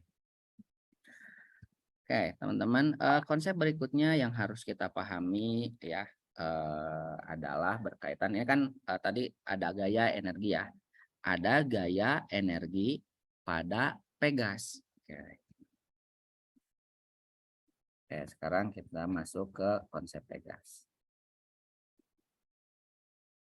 Nah, jadi teman-teman di pegas gitu ya. Kita punya 2 persamaan penting gitu ya yang biasanya dipakai. Pertama berkaitan dengan gayanya ya. Berikutnya adalah berkaitan dengan energinya. Nah, persamaan untuk mencari gaya ya. Gaya pada pegas itu sama dengan apa? F sama dengan K kali delta X gitu ya. Kadang ada juga yang nulisnya pakai minus gitu ya. Nah, biasanya ya mau pakai jadi minus ini sebetulnya buat penanda bahwa pegas itu punya gaya ya karena kita tekan. Artinya gaya yang dimiliki pegas itu berupa gaya reaksi kan gitu ya. Ya kan? Nah, jadi kalau kita tekan baru deh dia punya nilai gayanya. Makanya ini kalau ditinjau dari Pegasnya ini sebagai sebuah gaya reaksi. Makanya dikasih tanda minus. Karena tadi apa kata hukum 3 Newton? F aksi sama dengan minus F reaksi kan gitu ya. Jadi nilai gayanya negatif. Tapi ya di sini nilai gayanya ya teman-teman ya apa bisa bisa nggak pakai tanda negatif juga boleh aja gitu kan ya. Itu hanya masalah yang penting kayak teman-teman paham tinjauannya gitu ya. Minus itu kenapa dia dikasih tanda minus di situ. Oke, berikutnya adalah ada energi potensial gitu ya. Jadi Pegas itu ya sama punya energi potensial juga gitu kan. Jadi kan tadi kita udah belajar energi potensial gravitasi namanya. Nah, Pegas juga sama. Dia punya energi potensial Pegas. Persamaannya gimana? Oke, pertanyaannya Kak, nilai K ini apa? K ini dia itu konstanta Pegas gitu ya. Konstanta Pegas. Kak, maksudnya gimana konstanta Pegas tuh? Jadi teman-teman bayangin dulu seperti ini. Kakak punya Pegas yang dari pulpen. Sama kakak punya Pegas dari subleker motor gitu ya. Kayak bayangin ya. Jadi Pegas satunya Pegas pulpen, satunya lagi Pegas subleker motor. Misalnya kakak tekan ya, kakak tekan nih untuk Pegas pulpen. Berubah misalkan ya panjang yang panjangnya berubah karena ditekan kan jadinya lebih kecil ya. Berubah misalkan delta X-nya sebesar 1 cm. Gitu ya. Nah, sekarang yang subleker pun demikian gitu ya. Oke, kakak tekan juga ada berubah gitu ya, berubah panjangnya sebesar delta X gitu. Sama misalkan anggaplah sama-sama 1 cm.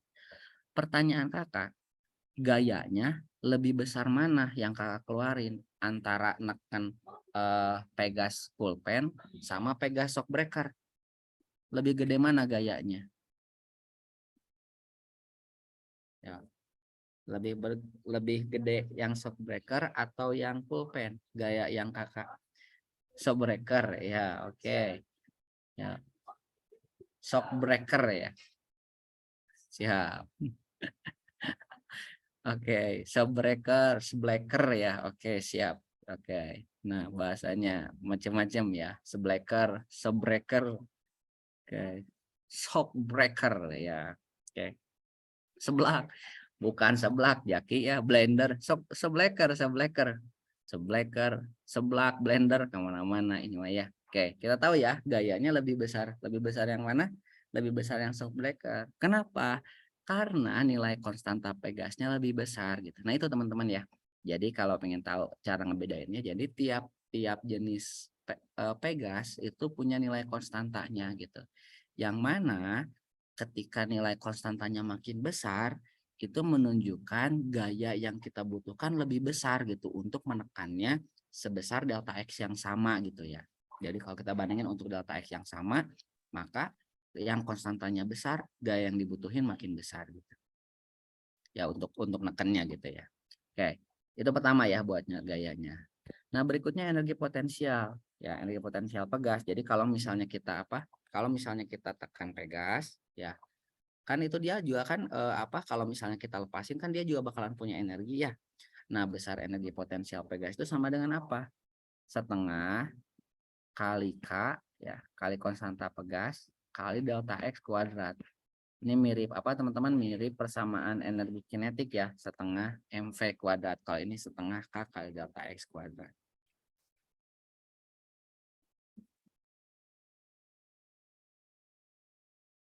Oke. Nih, sebagai gambaran ya teman-teman, kita kembali lagi ke kasus yang tadi. Nah, jadi ini kan tadi ada benda dari ketinggian 20 meter terjatuh teman-teman ya. Nah, ini kita menjatuhkan benda sebesar 2 kg gitu ya. Nah, tapi di bawah misalnya ya, di bawah sini kakak udah menyiapkan ada penahan gitu ya. Penahannya ini ada Pegasnya gitu ya. Jadi supaya dia mantul gitu ya. Jadi ini bisa dibayangin, jadi di dalam tanahnya tuh kakak tanam gitu ya, ada Pegas gitu ya. Ya boleh trampolin lah ya. Oke, trampolin lah. Siap. Oke, bayangin gitu. Nah, di sini diketahui nilai konstanta Pegasnya sebesar anggaplah 3.200 Newton per meter. Oke, misal gitu ya nilai konstanta itu sebesar 3.200 Newton per meter. Pertanyaannya adalah seberapa jauh si Pegas ini bakal tertekan gitu ya. Bukan tertekan ininya ya, maksudnya bukan tertekan stres, ketekan gitu ya. Nah, ketekan sama si benda yang jatuh tadi. Nah, ya kan dia bakal ketekan tuh. Nah, bakal sejauh apa delta X-nya gitu ya. Nah, kebayang ya maksudnya ya. Jadi benda itu kan jatuhin tuh. Pas di bawah neken Pegas. Nah, pertanyaannya adalah seberapa jauh simpangan Pegas yang mungkin terjadi gitu. Jika diketahui konstanta Pegasnya sebesar 3.200 Newton per meter.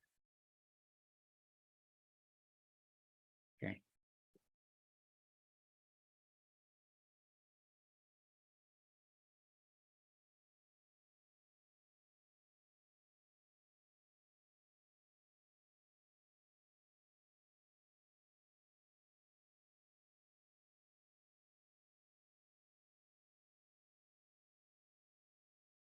Gimana tuh? Gimana caranya?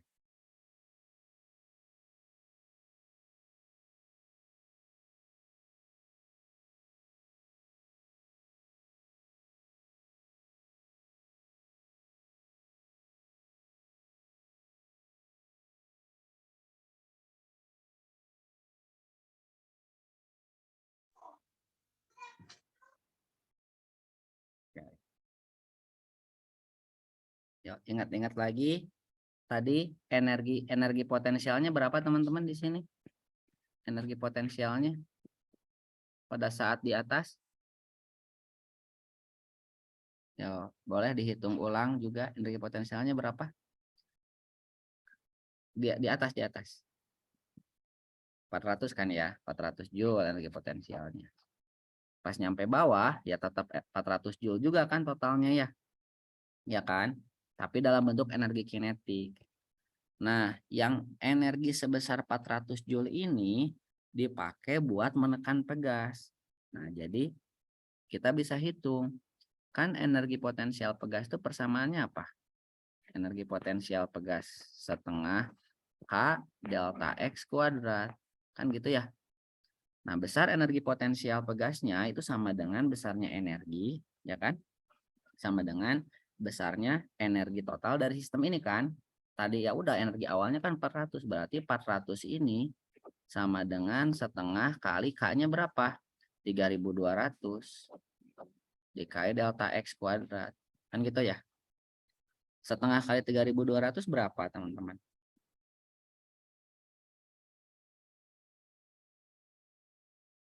1.600 ya.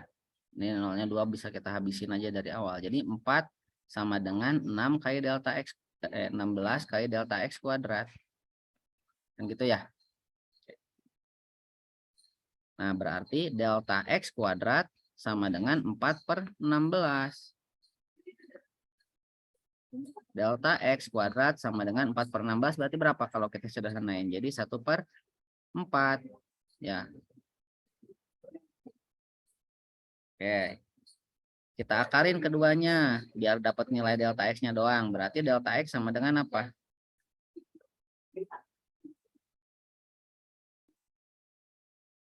Akar 1/4 berapa? 1/2. Gitu ya. Oh, berarti bakal tertekan sejauh setengah meter teman-teman si Pegasnya tuh gitu ya. Jadi kalau misalkan konstannya 3.200, oh tertekannya sejauh setengah meter atau 50 cm gitu ya. Oke, sampai sini bisa dipahami.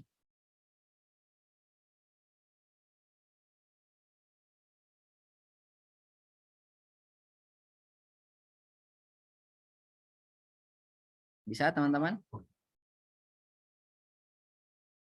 Insya Allah. Oke. Wah, kita coba satu soal ya sebelum kita masuk sesi diskusi ya. Oke, seperti biasa teman-teman Nanti di akhir ada sesi diskusi.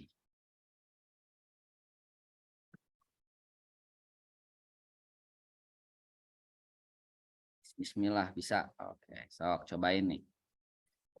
Nih, nomor 25. Seorang peserta KSM 2021 menggunakan ballpoint pen yang dilengkapi dengan pegas kecil di dalamnya. Untuk menggunakannya diperlukan gaya tekan pada ujung ujung atas ballpoint pen sebesar 50 Newton. Sehingga ujung bagian bawahnya keluar sepanjang 1 cm. Energi potensial pegas yang tersimpan pada saat tertekan sebesar titik-titik joule.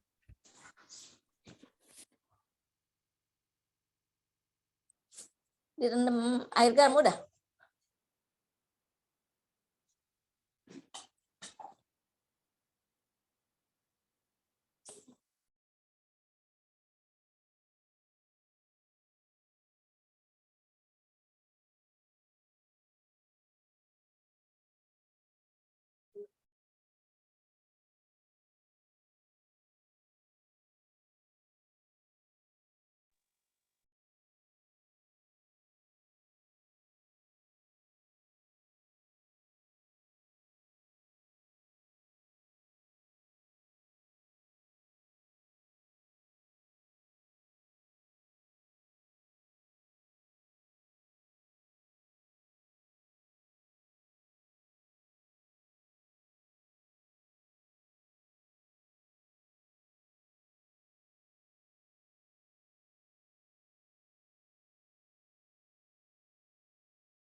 Oke, banyak yang jawab A.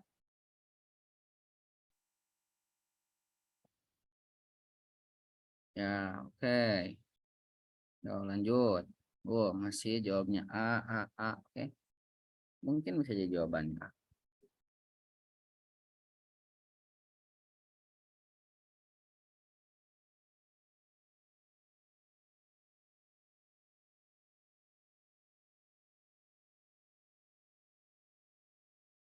Oke, berarti kita lihat ya kan persamaan energi potensial itu adalah setengah kali K kali delta X kuadrat. Delta X kuadratnya boleh saya tulis delta X kali delta X kan ya. Nah, K kali delta X ini adalah F, adalah gaya. Maka kita punya persamaan jadi setengah kali F kali delta X gitu ya. Gayanya sama dengan apa di sini? 50 Newton. Dikali delta X-nya sebesar berapa? 1 cm. 1 cm itu berarti berapa? 10 pangkat min 2 ya. Ya, 1/100 lah ya. Oke. 50 sama 100 berapa? 2. Jadi 1/2 kali 1/2, 1/4. Nah, kita punya 1/4 joule. Nah, 1/4 itu berapa berarti? 0,25. Oke, betul jawabannya yang A ya.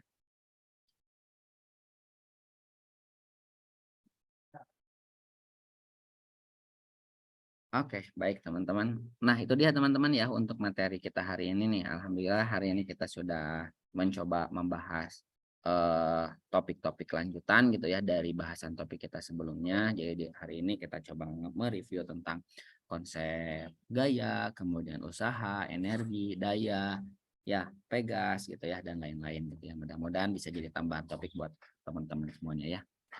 Oke, sekarang kita berhubung udah 9.50, kita masuk ke sesi diskusi aja ya teman-teman. Silahkan barangkali ada yang mau didiskusikan, ada yang mau ditanyakan dulu dari materi-materi yang kita bahas hari ini maupun di pertemuan sebelumnya. Yo, yang mau bertanya silahkan, boleh acungkan tangan atau oke. Bahan ajarnya dibagikan ya sama Insya Allah dibagikan yang ini ya, materi yang ini di share nanti di grup. Yo, ada lagi yang mau nanya, boleh tulis kolom chat ya.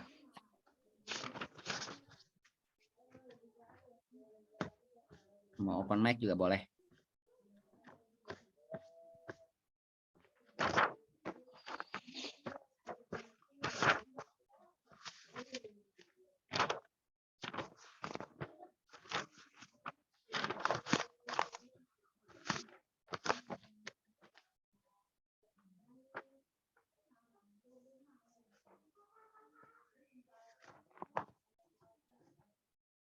Ada yang mau nanya? Kak Yang belum Arfan, ya, gimana? kalau postesnya nanti dibagikan jam berapa kira-kira? Tadi ada Oh, pertanyaan.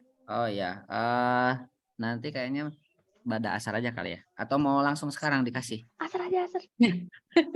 Asar ya. Boleh. Pada asar juga nggak apa-apa. Tapi Oh iya. mohon Iya, izin Pak. diperpanjang mungkin ya Pak ya, Oh iya boleh. sampai malam begitu. Iya bisa. Nanti ya kalau ya Ya. linknya nanti di share lah dari asar ya boleh. Nanti asar. Sebenarnya kalau buat ininya udah siap sih ya. Udah tinggal di share aja. Nanti di share asar ya. Ya, asar. Mungkin seperti biasa juga ya, Bapak dan Ibu sekalian juga soleh-soleha. Soal itu adanya di Drive ya, Kak ya. Ya. Dan Betul. nanti isiannya baru di formnya. Jadi Ya. di download dulu soalnya, baru nanti diisi di form.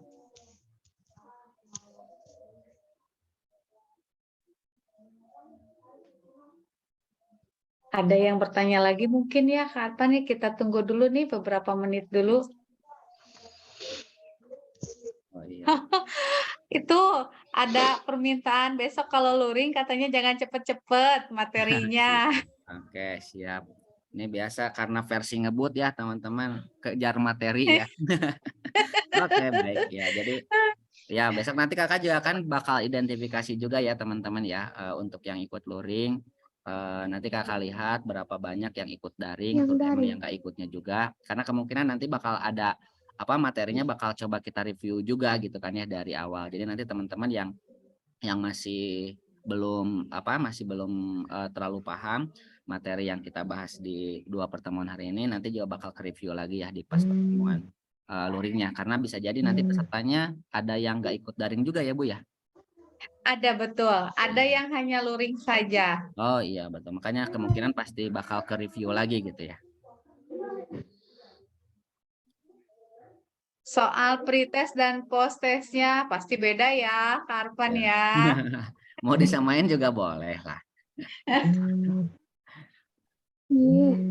Ya, pasti bakal beririsan kok teman-teman ya. Nanti bakal ada soal yang pasti bakal ada yang samanya gitu, karena kan biar ngecek juga nih teman-teman yang udah pernah belajar Mah, Tipan apa telepon ya. masih inget nggak gitu konsepnya gitu. Awak kerja kan ya? Soal fisika aja tuh sama biasanya semua ya, Kak Ya, Arfan. ya semuanya. Biologinya IS, fisikanya juga IS, kan namanya juga IPA.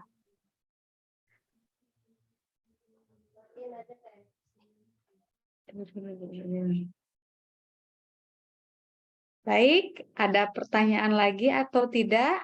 Sebelum menyesal, kita tutup. Ya, baik, sepertinya sudah tidak ada lagi pertanyaan ya. Alhamdulillahirabbil alamin. Seluruh rangkaian kegiatan dari 4 hari ke depan sudah dilaksanakan. Terima kasih juga saya ucapkan untuk pemateri yang luar biasa, Kang Arfan dan juga Kang Mamat. Ya, insya Allah sekali lagi saya informasikan kegiatan ini kalau di MGMP IPA tidak hanya luring, tapi juga kegiatan tidak hanya daring, maaf, tapi ada juga luring. Untuk kegiatan daring kemarin kita sudah mulai dari tanggal 21 dan untuk kegiatan yang luring nanti kita akan bertemu lagi di BKM Burangrang tanggal 26 dan 27. Kalau bertemu dengan Kang Arfan nanti insya Allah tanggal 27 ya. Ya. Karena kalau yang fisika sepertinya harus press gitu, seperti press banget. Jadi kami jadwalkan di hari Selasa pagi. Dan sekali lagi adik-adik yang masih penasaran, kami masih membuka peluang untuk adik-adik belajar bersama kami di Burangrang nanti selama 2 hari, karena di sana fasilitasnya include 300.000 itu sudah berikut makan, penginapan, dan juga materi yang luar biasa. Terima kasih semuanya. Baik, kita tutup juga dengan doa akhir majelis. Bismillahirrahmanirrahim. Subhanaka Allahumma wa bihamdika asyhadu alla ilaha illa anta astaghfiruka wa atubu ilaik. Alhamdulillahirabbil alamin. Billahi taufik wal hidayah. Assalamualaikum warahmatullahi wabarakatuh. Ya, tadi ada pertanyaan ya. Saya jelaskan dulu sedikit.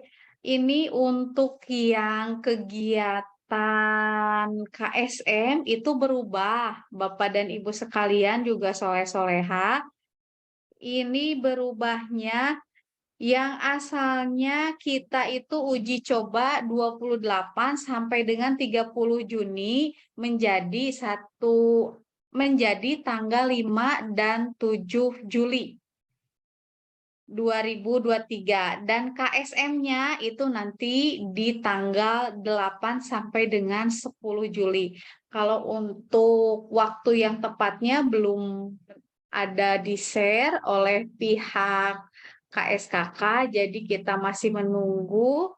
Tapi saya yakin biasanya kita di hari yang keduanya kalau tingkat MIMTS. Ada lagi yang akan ditanyakan Bapak dan Ibu sekalian?